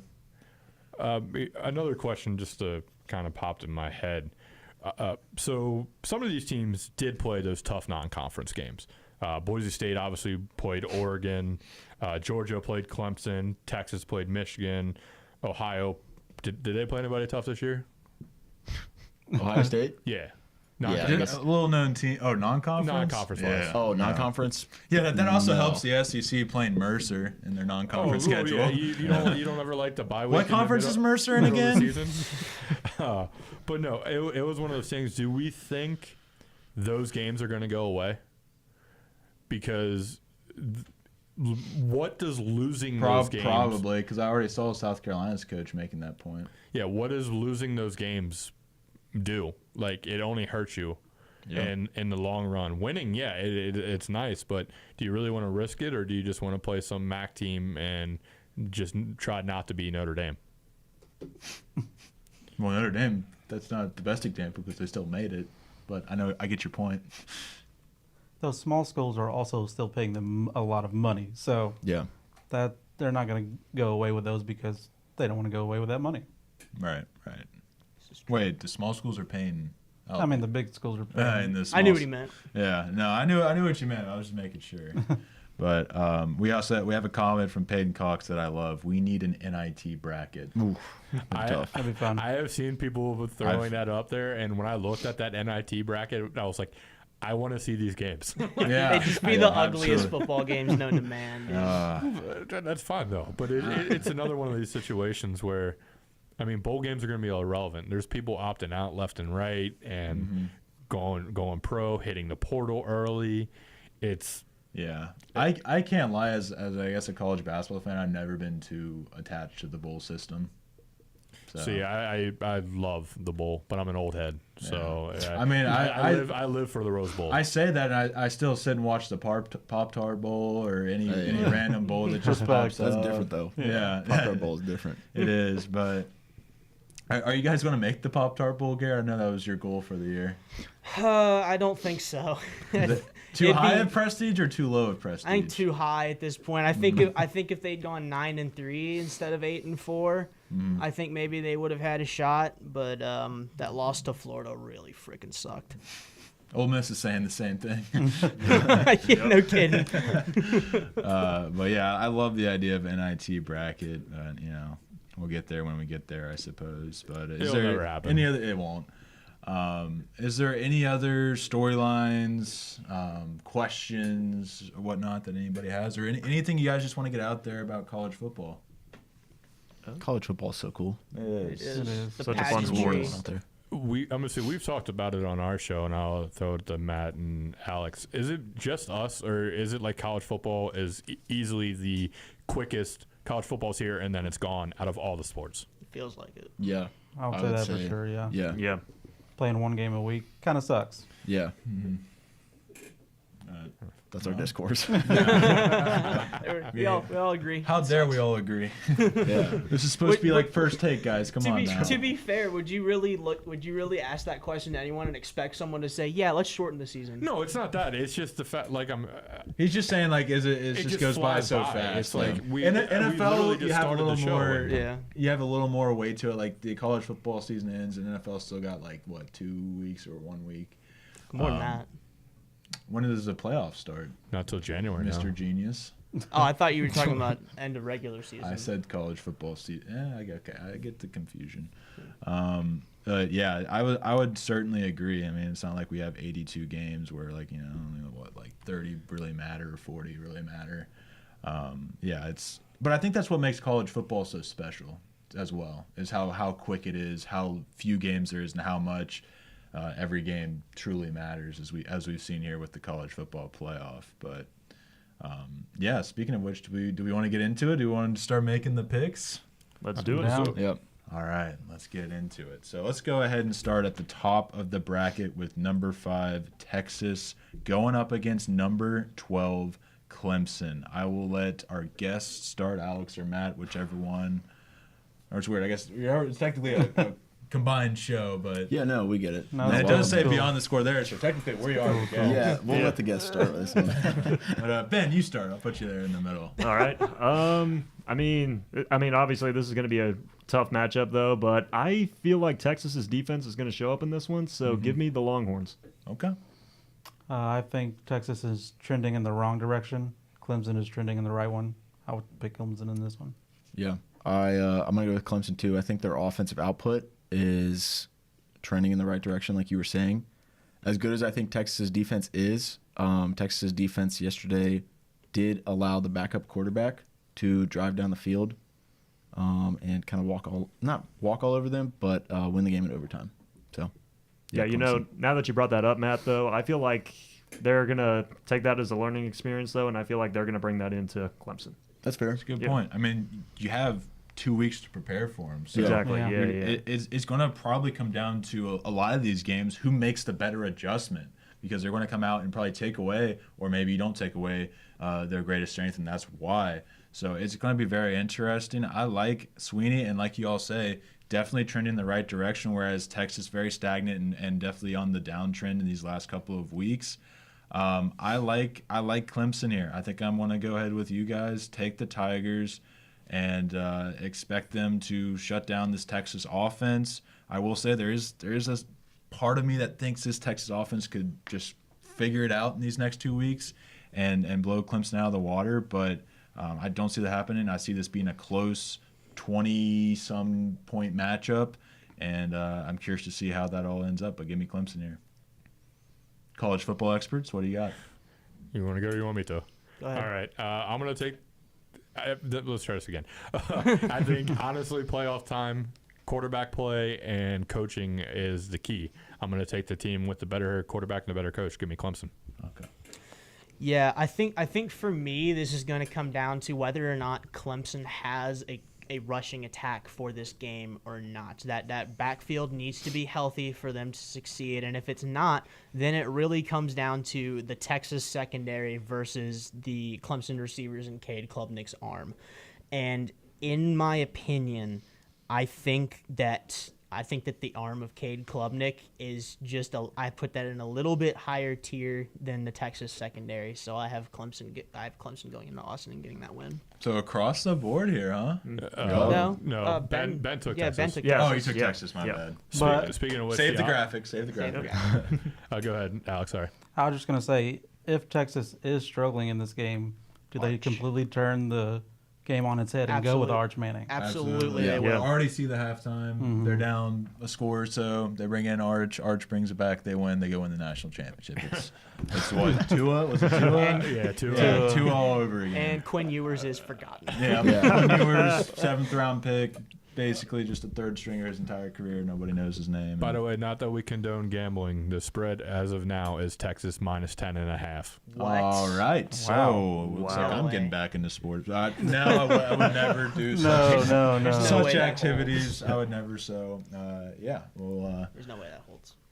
yeah, probably as the week goes on. But we are going to skip. Well, for the sanity, we'll make Ohio State, Tennessee the last one again. Best for last.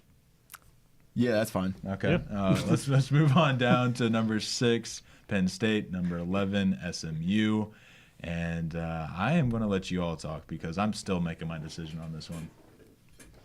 Josh brought up a great point. It's going to be in Pennsylvania, probably in the cold. It's going to rely on that run game. If it's that way, Penn State, I trust that run game more. Give me Penn State. Yeah, I mean, overall, it's going to be a great matchup. Obviously, you got two great offenses, two great quarterbacks, though. But now that this game is being played in College Station, I feel like that's going to be the difference. So give me Penn State.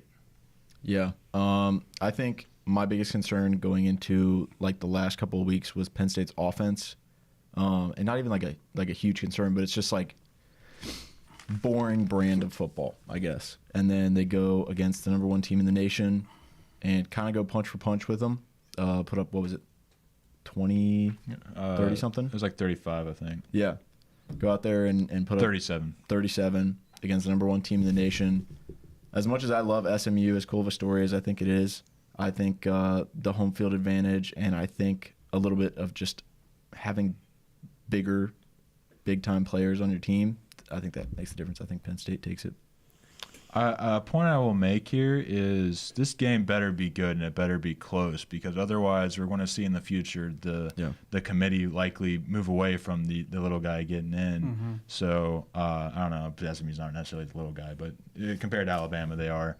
And I think it will be close. I think it will. And I want to be the first one to take SMU on this board. I'm going to save the graphic and go with SMU because I think that when a lot of times when people bet on Penn State, it just doesn't seem to work their way. And this is also Good a point. big game. And it's just like I said, I never bet against LeBron, never bet against Tom Brady, and I always bet against James Franklin. So I think James Franklin finally can get it done in Yeah, front I know you of do. 106,000 crazy Penn State fans.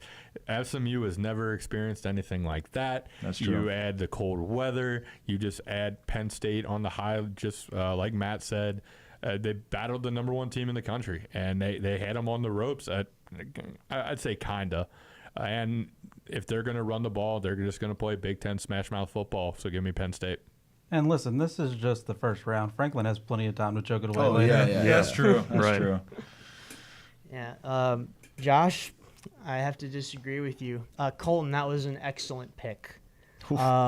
We are fully on board the Pony Express. They're going to ride into Happy Valley, and they are going to steamroll their competition and win up there. And this is going to be the game that finally tells the AD to push the button and fire James Franklin. Because James Franklin, say it with me, people, he cannot win big games. I'll be I honest know what with you're you. going to say. Yeah. Also, We probably should have choreographed that or something for it. gotta coordinate that one next time. Okay. I will say though, if they were to lose this first round matchup, you would have to consider firing James Franklin. Absolutely. For sure. It's at home, and just to give you a heads You up, can't again, ask for better conditions. no minus 8.5 for Penn State. They're favorite. I really hope Penn State wins. I'd hate to see James Franklin get fired. Yeah, no, that's a good point. That's an outstanding point. It's like an automatic win in your pocket. Yeah, exactly. Indiana Bowl. Indiana Bowl. All right. That's in number 8 or number 10 seeded Indiana against number 7 seeded Notre Dame.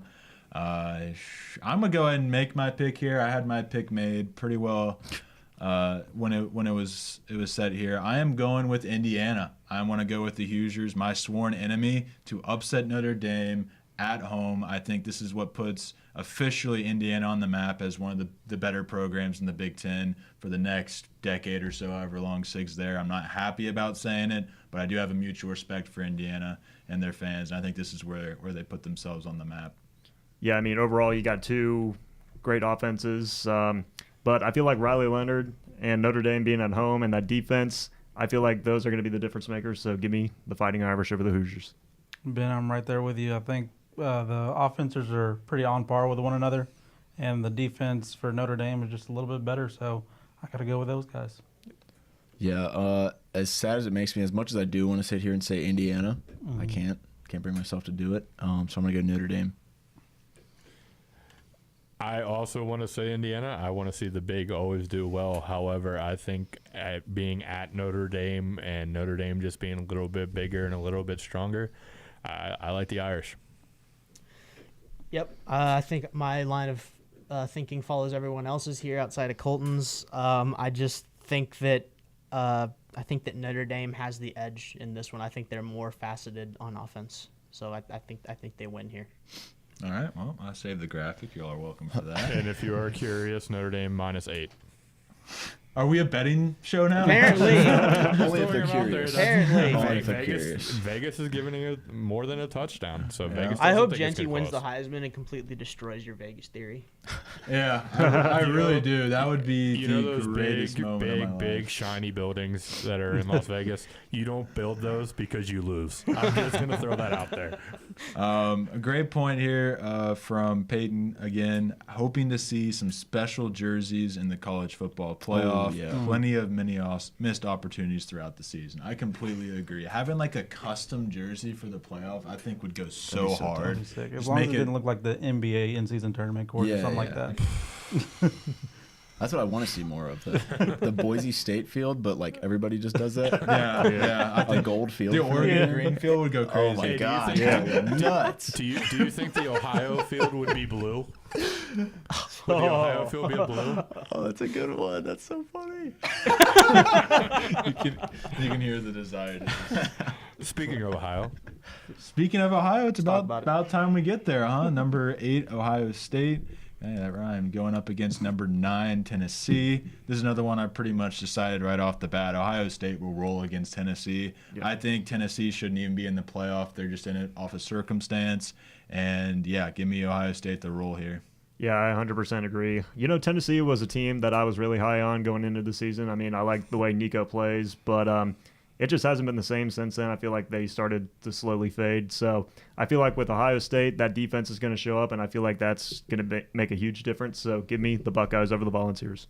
Ohio State has the best wide receiver in the country and some of the best running backs in the country. Ohio State wins big. Yeah. wait for you last. No, yeah. Let's wait for Matt last. Yeah, let's wait for the fine. two people that are most attached to this game. Of course. No, Storm over I there. I've already said my piece about Tennessee and how I I've don't done think it they before. deserve to be in it. Right now, the only game plan Tennessee has is to get the ball inside the 10-yard line and then hand it to Dylan Sampson 3 times and pray that he gets a touchdown on one of those 3 attempts. Ohio State should win this game, and it really shouldn't be close. I agree with Olio. I think Ohio wins, and I don't think it's close. They're the better team. They have 3 Josh has morals. They have 3 graphic is gonna be future horrible. 3 future first round wide receivers that they just tend to not use in the game. But every other time they do. And the last I checked, they're not playing Michigan, so maybe they'll use the wide receivers. All right. Well, Come on, folks. let's hear it. Part of me, I'm not even gonna lie to you, due to the superstitions, part of me doesn't want to pick them because of the fact everyone else has. that is a good point. But I'll be damned. Power above superstitions. This is I like think- me when I picked Purdue over UConn. Well, not really, because they're going to win. This was like you picking Purdue over Oregon for a Hail Mary pick earlier in the year. No, because never mind. Sorry, Matt. I didn't mean to interrupt you. No, you're good. Monologue here. Yeah, I think Ohio State takes this one. I think, can I go back to your point? I did kind of think Tennessee might be able to do something this year. I just feel like I really loved watching Tennessee when they had Hendon Hooker. I'm completely going out of pocket here. Right. I loved watching them, but I think they got lightning in a bottle, and I think they've tried to replicate it 2 times since, and it hasn't worked either time. I see no reason why it's going to work here. I think Tennessee's best shot would be to attack the secondary, but I don't know if they're going to be able to because of the pass rush. So, you know, it's the Buckeyes. The Buckeyes, baby. No, actually, that's a great point. I think they've been trying to replicate that Hendon Hooker season for a while Yeah. now. And if Yep. this was the Hendon Hooker team, that would be a don't matchup. forget them, folks. Do I not love that forget team. that. Was a great team. But yeah, one point I wanted to add. I bet that Ohio State offense is chomping at the bit to get back going as well. Right. And that's another thing to talk about is these teams that didn't play in the conference championship. They also get 3 weeks off. So they'll be nice and ready by the time they get to that college football playoff. But that is our first rounder. Do you have? I do want to say, I was going to say this when we were talking about the Penn State game because it kind of sort of ties into the Ohio State one. I think Ryan Day is going to coach the greatest game of his life in this game because if he doesn't, he knows as soon as that game is done, Someone's everyone's going gonna to be come at his office door, Yeah. pulling him out of that office, whether he wants to or not.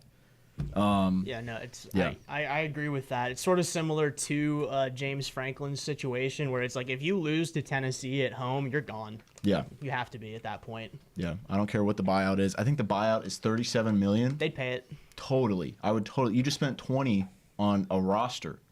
I'd be like, well, hey, you couldn't do anything with this roster, so enjoy your vacation time, buddy. Enjoy Cancun. But any other lasting thoughts on the first round of games? Or are we ready to move on to the second? I think we're good. Yeah. All right, let's go ahead and we'll start with. We'll just continue this line of talk with Oregon, Ohio State. We all had Ohio State on that one, so let's just talk about this one because this is the only one I think we all have the same picks.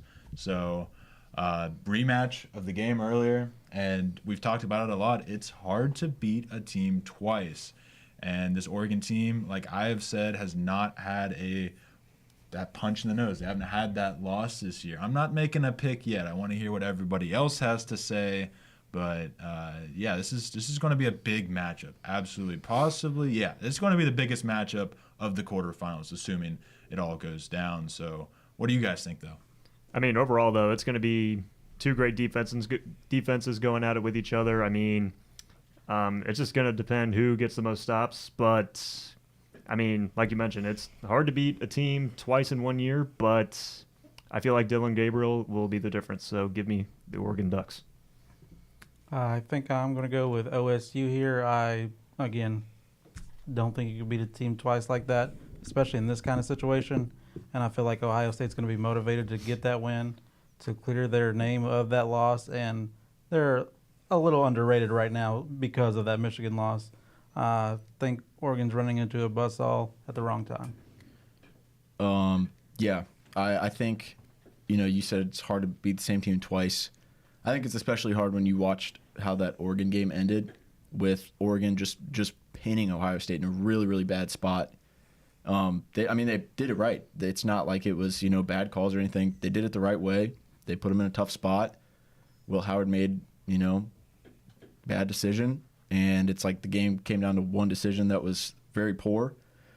Secondary got cooked in that game, and I think, same thing as I was saying first round. This is a game where Ryan Day, if he can't get that monkey off his back of beating big-time teams consistently, then it's, job's over for him anyways. And it might just sound like bias, but I think Ohio State, kind of like you said, going into this game with a different type of vengeance, I think is going to be the difference. I mean, do I really have to answer who I'm taking here? Because the answer is I'm taking Ohio. I think you guys said it perfectly. Beating a team twice is extremely difficult. That game is going to stick in the mind of the Ohio players for the week leading up to it, 2 weeks leading up to it, whatever it is. And they're going to want the revenge on Oregon, and to prove that this $20 million was not wasted, I expect Will Howard to have a huge game, and I will take Ohio to beat Oregon. All great analysis and all wrong. Ben was right then in I'm that just case. kidding. I'm just kidding. That's good. That's good. No, this game, this is the Rose Bowl game, correct? Yes. So Yes. both Ohio State and Oregon have seen Fitting. great success. Very fitting. Classic Big Ten, Big classic- Ten Rose Bowl. Yeah, Yep. of course. just the way God intended. But no, both of these teams have seen recent success in the Rose Bowl. Obviously, these two teams played each other earlier in the season. Ohio State with that 1-point loss and the Will Howard slide, inexplicable. It is tough to beat a team twice in the same season, but we just saw Georgia do it. Give me Oregon to win. Great point. Oh, that is a great point. I am going to ride with the. I still can't decide. Ducks or the Bucks? Ducks or the Bucks or the wait, never mind.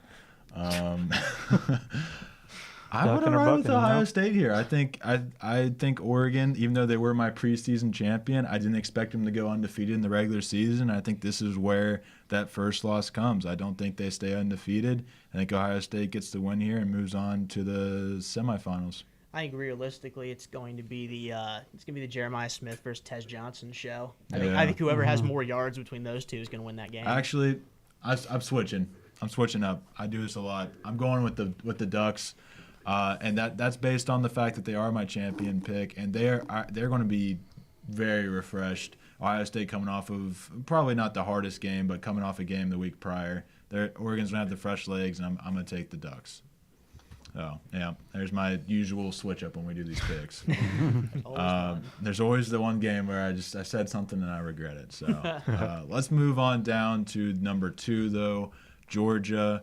You all have Notre Dame. I have Indiana. I think regardless, the 10 or 7 seed is going to defeat Georgia in this game. And I am going to take Indiana to make it to the semifinal. No. Wow.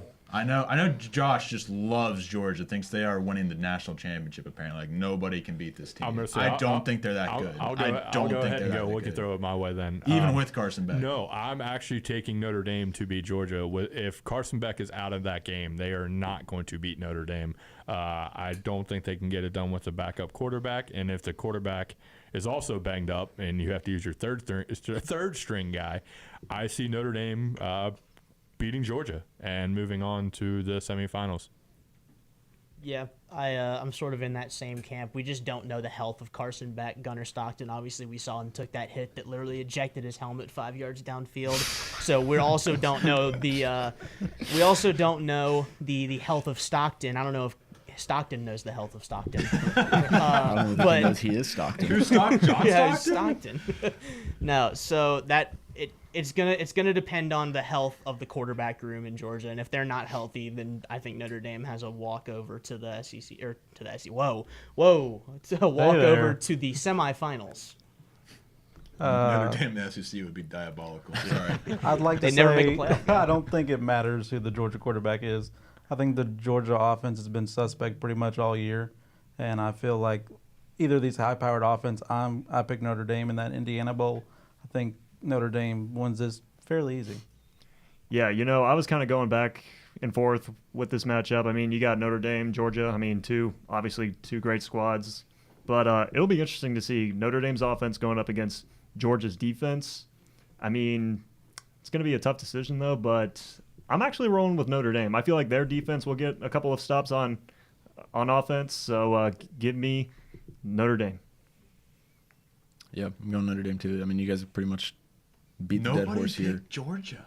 I just don't think. I don't That's know. You're not going good. against a Texas offense. I know you have your backup quarterback in, but you're going against a Texas offense that was stagnant the last month at least, and now you're bringing in a team that you could possibly argue. I mean, you could make the point that Notre Dame has the better defense, and Yeah. now they're going to go in against a team that struggled against Texas's defense and could not really muster up a whole lot against their offense. So I just don't see it. Another point I wanted to make in that Georgia game that I just came to my mind is they only had 9 yards for most of the first half.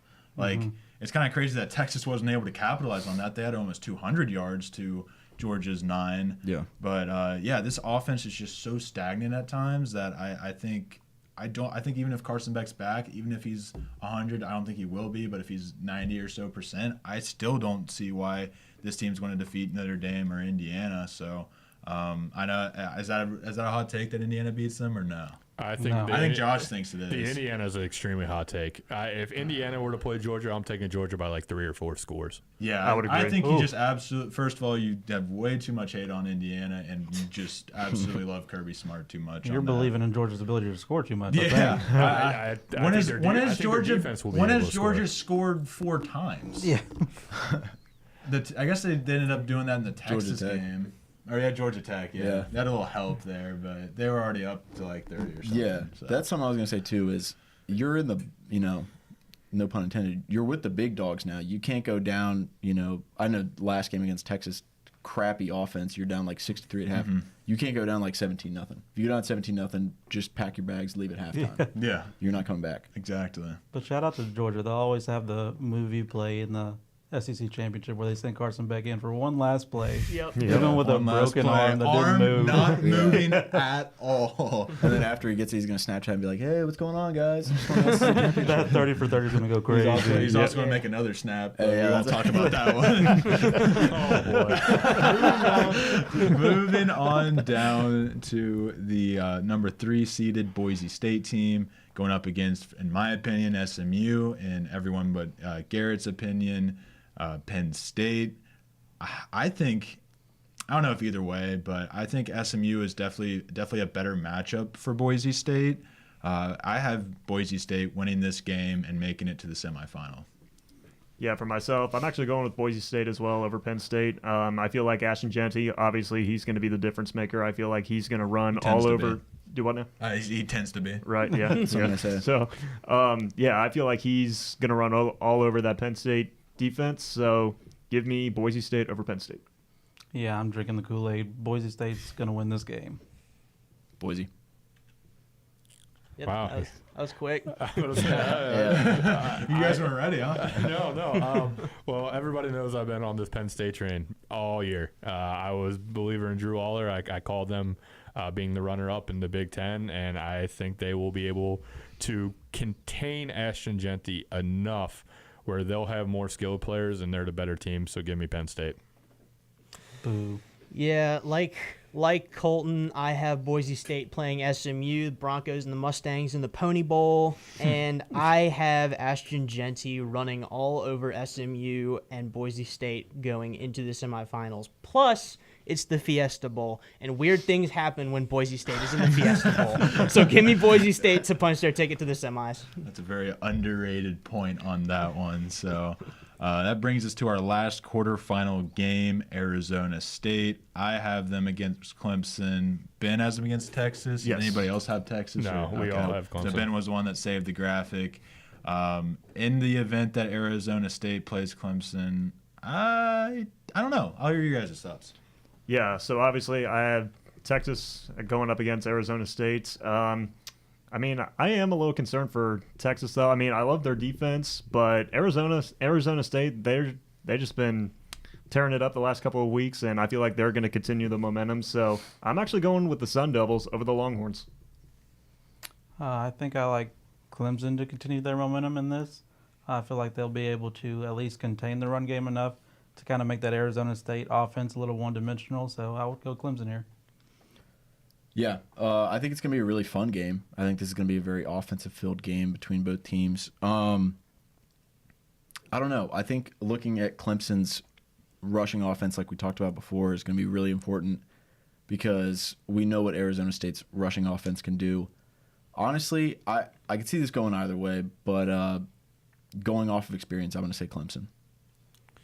I was literally going to say the experience thing plays a role. Dabo, playoff time, it's just he coaches differently. So I think Clemson not only wins, but they win big.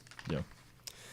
These are two hot teams coming into play each other. Arizona State, obviously, we know what they're doing. Clemson coming in, obviously they lost to who did they lose to at the end of the losing to South Carolina at the end of the season, but then beating SMU with the walk-off field goal gives them that momentum back. I'm gonna have to ride the hotter hand here. I'm going Arizona State. I think Scatterboo right now is an unstoppable force in that backfield. And right now, Clemson really doesn't have a run game to rival him. So give me Arizona State to make it to the semis. I think Arizona State's passing game doesn't get talked about enough either. No, and the crazy thing, I didn't get to talk about it when we were talking about the championship games, but I want to bring it up here now that you mention it. Their number one target, Jordan Tyson, I think has in the regular season had 75 receptions, and the next nearest or the next receiver with the most receptions was their tight end at like 30 or something like that. And Jordan Tyson did not play in the Big 12 championship. Sam Levitt did not have his number one target by more than 30 receptions in that game, and they won 45-19.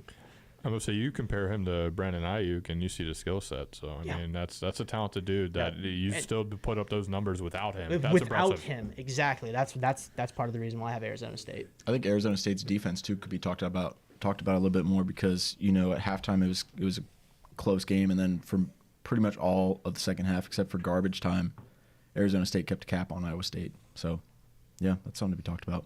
Yeah. Well, Josh, you made the argument of experience. Matt did as well. And I kind of have the argument for the opposite. I think we just saw Arizona State go up against a very experienced Matt Campbell team and blow them out of the water. And by experience, I just mean Matt Campbell as a head coach. I got you. And you were saying Dabo as a head coach being experienced as well. So I think that Arizona State does some crazy stuff. My mind goes to that 4th and 2 call on their own 35 they made in the first half of that Big 12 championship. I don't see Dabo making plays like that, and I see that maybe getting Clemson off their feet. They're not used to some chaos. I think that's what Arizona State's going to bring to this game, and I think that's why the Sun Devils are going to defeat the Tigers and move on to the semifinal. So is that all we got for that game? Everybody? Yeah. Everybody won? All right. So that brings us to our semifinals. I'll go ahead and start at the bottom here. I have Indiana versus Boise State. You okay with that? That's not my college football. Hey, more than happy to have that matchup. I'm the only one with that matchup, so I am going to go ahead and say this is where Indiana's Cinderella story ends, and Boise State makes the national championship. Yeah, go All right. that T-shirt says it all. That's all. I got. by the way, It sure if that does. were to happen, I'm pretty sure that unfortunately they would already have voted for the Heisman. But if this were the case, there's no debating anymore. He should be the Heisman, and he should walk away with it. All right, so for myself, I had Notre Dame and Boise State. Boise State. Yeah, sorry, I lost my train of thought. I mean, it'll be interesting to see how Boise State's offense goes up against this Notre Dame defense. I mean, especially with Ashton Jeanty. I mean, the question is, can this Notre Dame defense limit Jeanty's run, though? I feel like that'll be tough, though. But I feel like that defense will show up to try to limit the offense, especially with Jeanty. So give me Notre Dame over Boise State to punch their ticket to the national championship. Yeah, I want to go with Boise so bad, but Notre Dame's defense is just that good. They'll be able to limit Jeanty, and their high-powered offense may even have them up to where they're not even running the ball that much, so they become a really one-dimensional offense. Boise does, so I would say Notre Dame punches their ticket to the national championship there. I do want to make a point. If Notre Dame were to play Boise, I would have Notre Dame in that game. Yeah. As much of a bummer as it is to not pick Boise, I got to go with Notre Dame. Same thing. I think their defense, I think it's just a big-time school. Not that Boise State's not big time, but you're going against a team that has a lot of 5 stars, on the defensive side of the ball, and they've shown why they're 5 stars. You're going against a team that has, just blown teams out this year, whether you want to talk about the competition or not. As much as it sucks, I think Notre Dame's probably going to go to the title if they get that matchup. Yeah, I'm in the same school of thought as everyone here. This is where Boise State's magical run ends, is when they play Notre Dame in the semis, because Notre Dame is just the more put together team, just the way the rosters are organized right now, and yeah, Notre Dame, as much as it grosses me out to say it, Notre Dame will be competing for a national championship this season. Yep. The fact that I'm about to say Notre Dame is going to the national championship is something I would not be thinking I would be saying after that Northern Illinois game. I mean, we all joked about it, like, oh, they're definitely eliminated, this and that. Yeah. And now most of us have them in the national championship, and I believe that they'll get there, and they will be serious contenders. Marcus Freeman, I guess that I do want to say that. The one thing to keep an eye on will be if Ohio State were to lose before Notre Dame, and the distraction of Marcus Freeman's name coming up for the Ohio State job. I do have one question for everyone that I want to pose before we move on from this Notre Dame topic, and that is where they're positioned in the bracket, right? So we all have Notre Dame, for the most part, outside of Colton, we all have Notre Dame winning and moving on to the national championship. For that half of their bracket, outside of Colton, that all means that we think Notre Dame is probably one of the better teams in that bottom half of that bracket. I would still agree to So- Notre Dame being the second best team in the bottom of the graphic. Okay, and then my question is, if they were to play one of those teams in the top half of that bracket in the first round, say a Clemson or an Ohio State, do you think that you would still have Notre Dame in the national championship, or do you think you have them in there just because of where they're placed and seated? Because of where they're placed. I'm going to say their place in seed was very friendly Yeah, compared to. if you put them in that 5 seed, I think they're cooked. Yeah.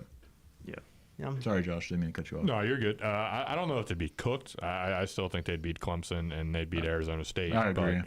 But that being said, I do think it was a very, this 7 spot, especially with Carson Peck being injured, is a very, very beneficial road. No, if So- Carson Beck's healthy, if Carson Beck's good to go, hell, if Gunnar Stockton is good to go, because I mean, when he was playing, he looked pretty decent. Yeah. So as long as he can be serviceable for them, and then if Carson Beck is able to go, then that Notre Dame Georgia game will definitely be more talk around it. But the way it stands now, I think Notre Dame has an easy path to the championship. But I was just curious on your guys' thoughts on that, because I'm in agreement. I think they kind of lucked out on the draw a little bit. All right, well, that brings us to our other semifinal game. I have Oregon versus Arizona State. I believe, Garrett, did you have the same thing? I also had Arizona, Oregon State. Okay, and then I think we have a lot of mismatches here, so I'll go ahead and give mine. In the event of this game, I actually have Arizona State upsetting Oregon. I'm crazy, I know. This is a really bad bracket the way I look at it, but I think Oregon is not going to make the championship based off the fact that they haven't had that loss yet. I think Arizona State has a little something up their sleeve for Oregon. And, give me the Sun Devils and the Broncos in the championship. Not my right. college football. Well, I guess Back matchup of the Sorry, not century. enough SEC teams, I guess, to dilute them. So. I'll go next, since I had the same game that he did, and I'm gonna agree with him. I think Arizona State has all of the momentum, and they might be the most momentous team right now in all of college football. I mean, they have everybody behind them right now. I just think they're going to carry this momentum all the way through the playoff, and I think they're going to upset Oregon in that semifinal and reach the national championship, Well, and go from the team picked last in their division to competing for a national championship. that's wild. So I'm going to bring about the reality here and talk honestly, a college football playoff kind of rivalry between Clemson and Ohio State is the matchup Yeah. I have. Yes, sir. Was it a I fumble? like Ohio. I think that they're a better team. I think Clemson's little run of good games would run out. I think $20 million is well worth a national championship spot, and I see Ohio almost handling Clemson pretty easily. Yeah, I think with the lack of run game for Clemson, I think that creates even more problems because you already have a good pass rush. And then if you kind of know that they're going to pass that ball so much more, your pass rush is going to only increase its pressure. Secondary is one of the best in the country, and I think they're going to be ready. And then I think on the other side of the ball, you let SMU come back into that game last night after kind of keeping your hand on their head most of the game. And then you have best receiver in the nation coming into town. I don't think that's going to be something where you can just handle a little bit. So, yeah, Buckeyes. Yes. So for this matchup, I have obviously Arizona State and Oregon. Though I mean, I love seeing Arizona State in these last few weeks. Though I mean, they look like obviously one of the most complete teams in the country, offensively and defensively. And the same with Oregon, though they're both complete offensively and defensively. But I was thinking about, I was going back and forth on this one though, but I'm taking Oregon still. I could see that pressure with like Oregon having to think about being undefeated for basically 3 straight games, so that's a lot more pressure. But for me, I had Clemson and Ohio State in this one. I think this is where Clemson's luck runs out. Like you all talked about, that run game is just not going to be there. And Ohio State, I believe in their skill position players, and that'll see them through. I will say this, and I know Matt has reiterated it. I do believe we see a different Ohio offense in this college football playoff. I think they're going to sling it. I know they got their running backs and they like their running backs, but they're going to ride and die with these 3 first-round picks at wide receiver, and you're going to have to try to stop them. And then when it gets down to the red zone, you'll have to add Will Howard's legs. You'll have to add Junkins. You'll have to add, I think, the most underrated running back in college football, Travion Henderson. I think it's way too much for Clemson and the weapons there. So I think Ohio, like I said, beats them easily. Question for Josh. Yes. If Quinshawn Judkins does not transfer to Ohio State and stays at Ole Miss, is Ole Miss a playoff team? Oh, yeah. They would easily. They would have went undefeated. There you go. Stupid Kentucky. It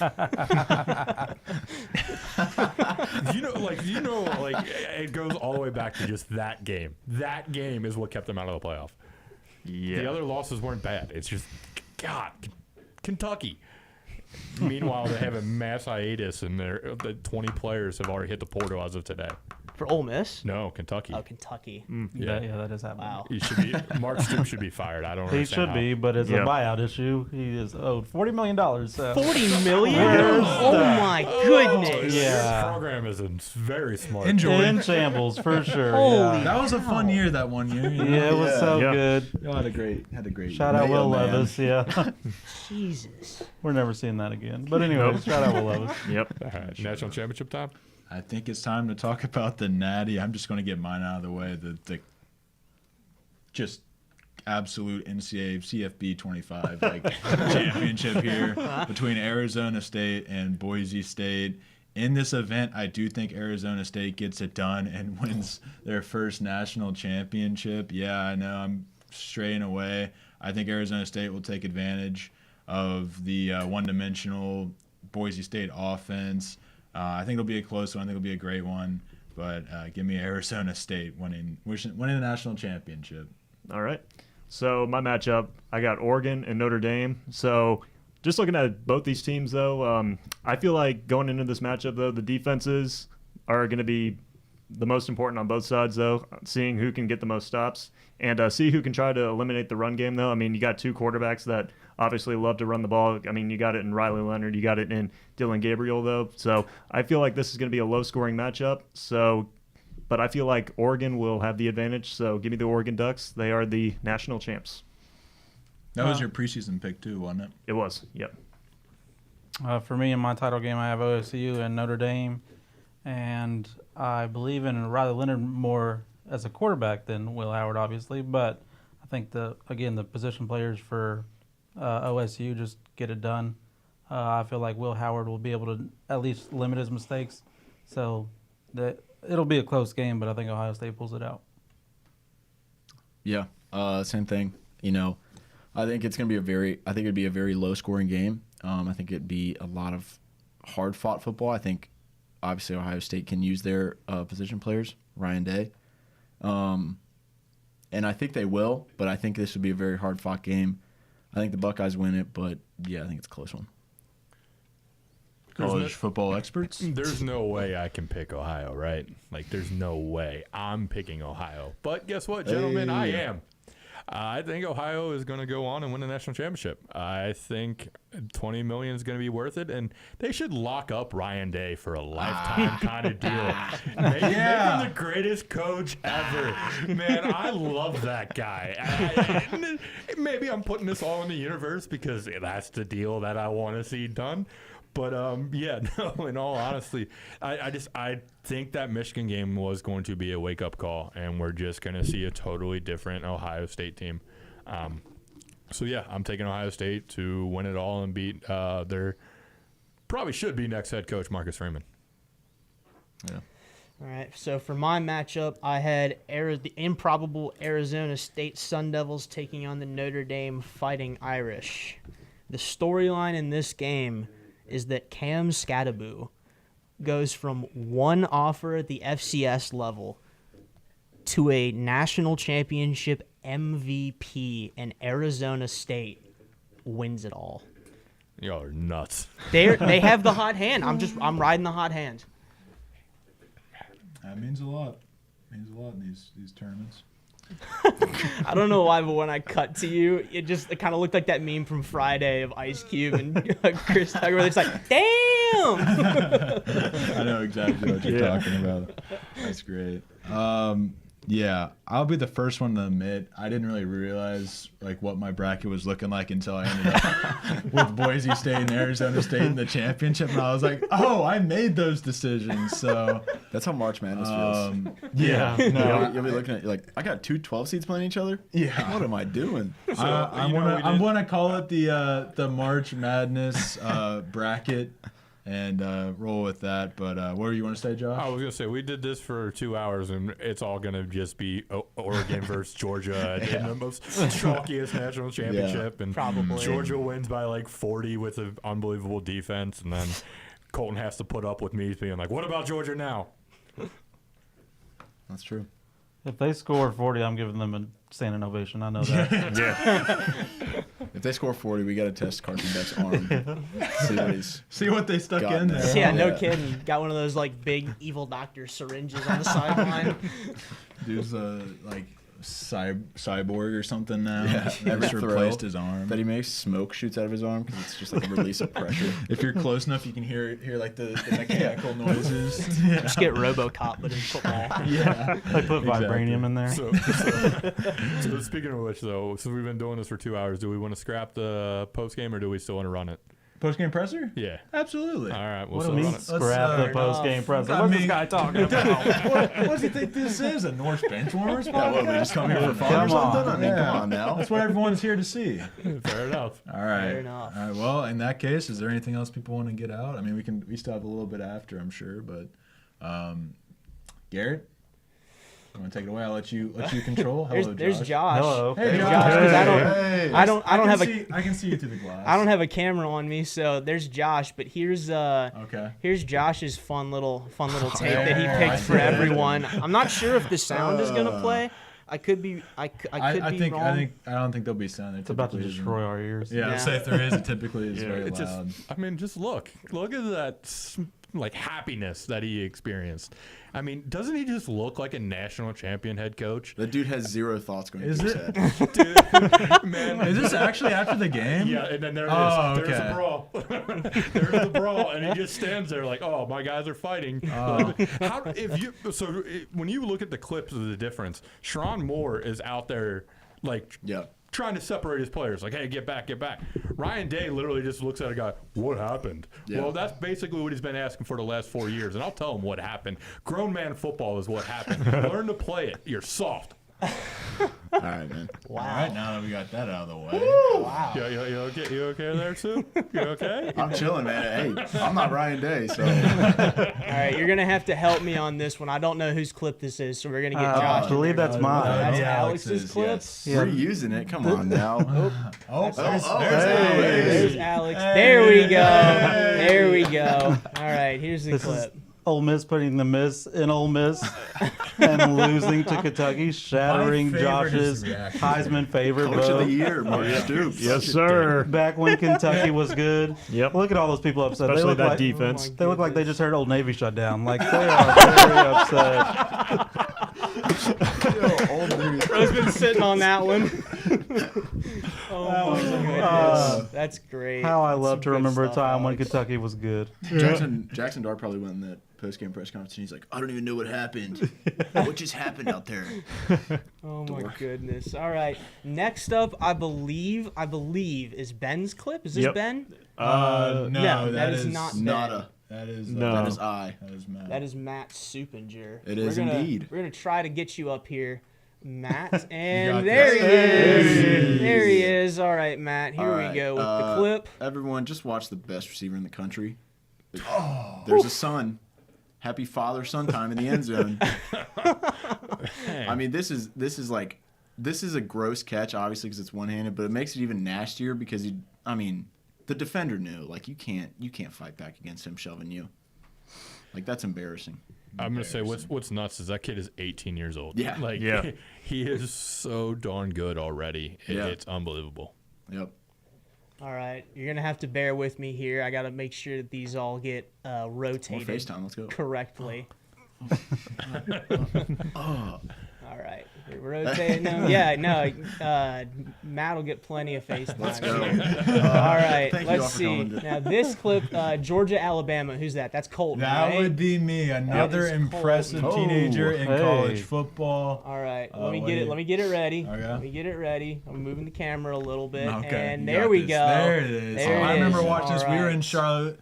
We were watching this game. We were in a bar in Charlotte. Absolutely insane snag all the way. The spin move. Hey, Make hit them the B tackle button. each other. I think this is play of the year. Jeremiah Smith definitely is up there as well. But just an insane Yeah. play to seal the deal against Georgia.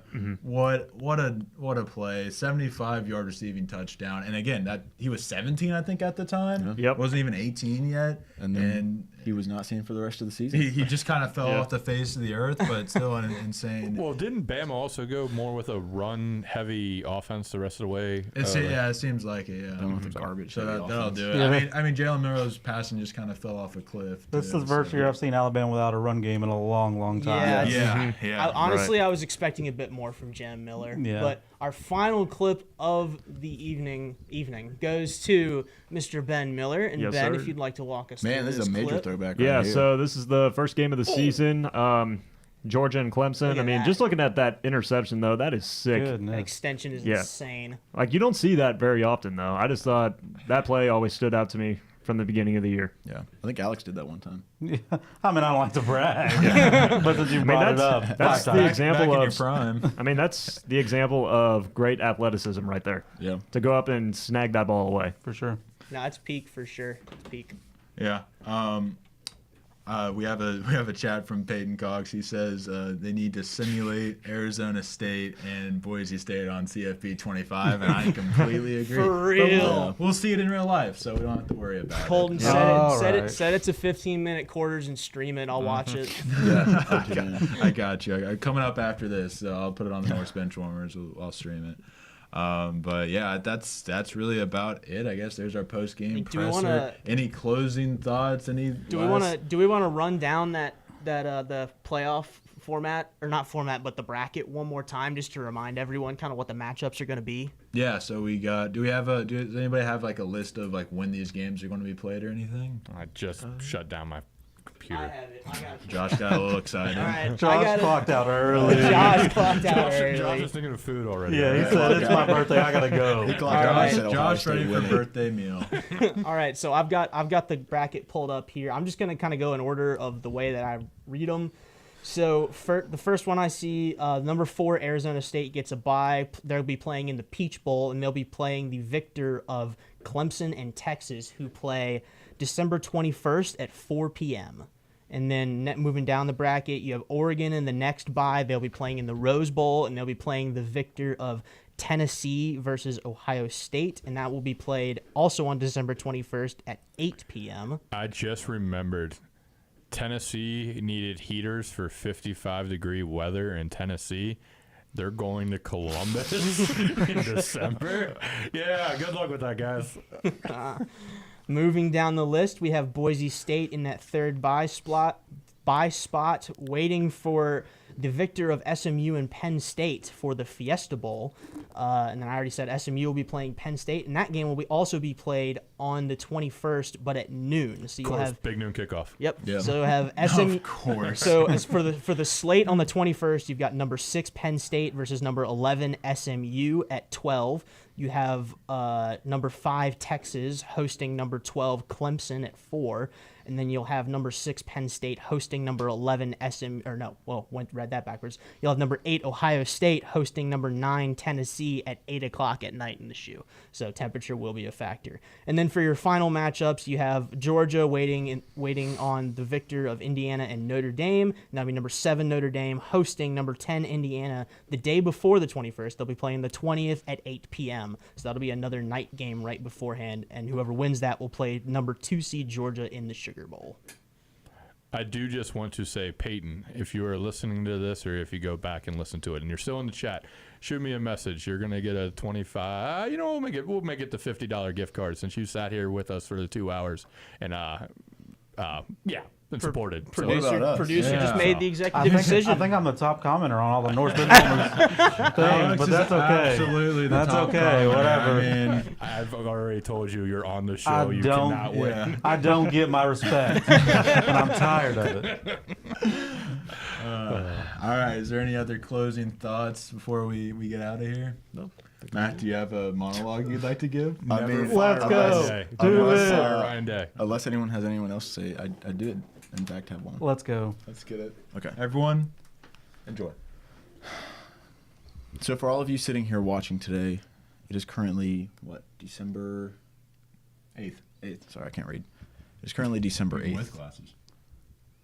Sorry. You all sat here for the last couple of hours and listened to all of us talk about something we love, football, specifically college football, and what we think will happen. However, in life, there aren't many times where you can sit and think about what will happen. Doing too much will cause issues. You must learn to sit and think about what you're doing currently and the things you love now. So before you leave, I want you all to know that you should enjoy life one moment at a time. Thank you. Cut the camera to me. TJ Ford. Do I close it out? That'll, go Alex, ahead, close whoever. it out. That'll do it for the Beyond the Bench podcast. Huge shout out to NKU Media Services for letting us use this studio. Go follow the North Bench Warmers podcast and Beyond the Score, BT underscore then the word score, Beyond the Score 123 on YouTube. And we will see you all in the next one. Be smooth.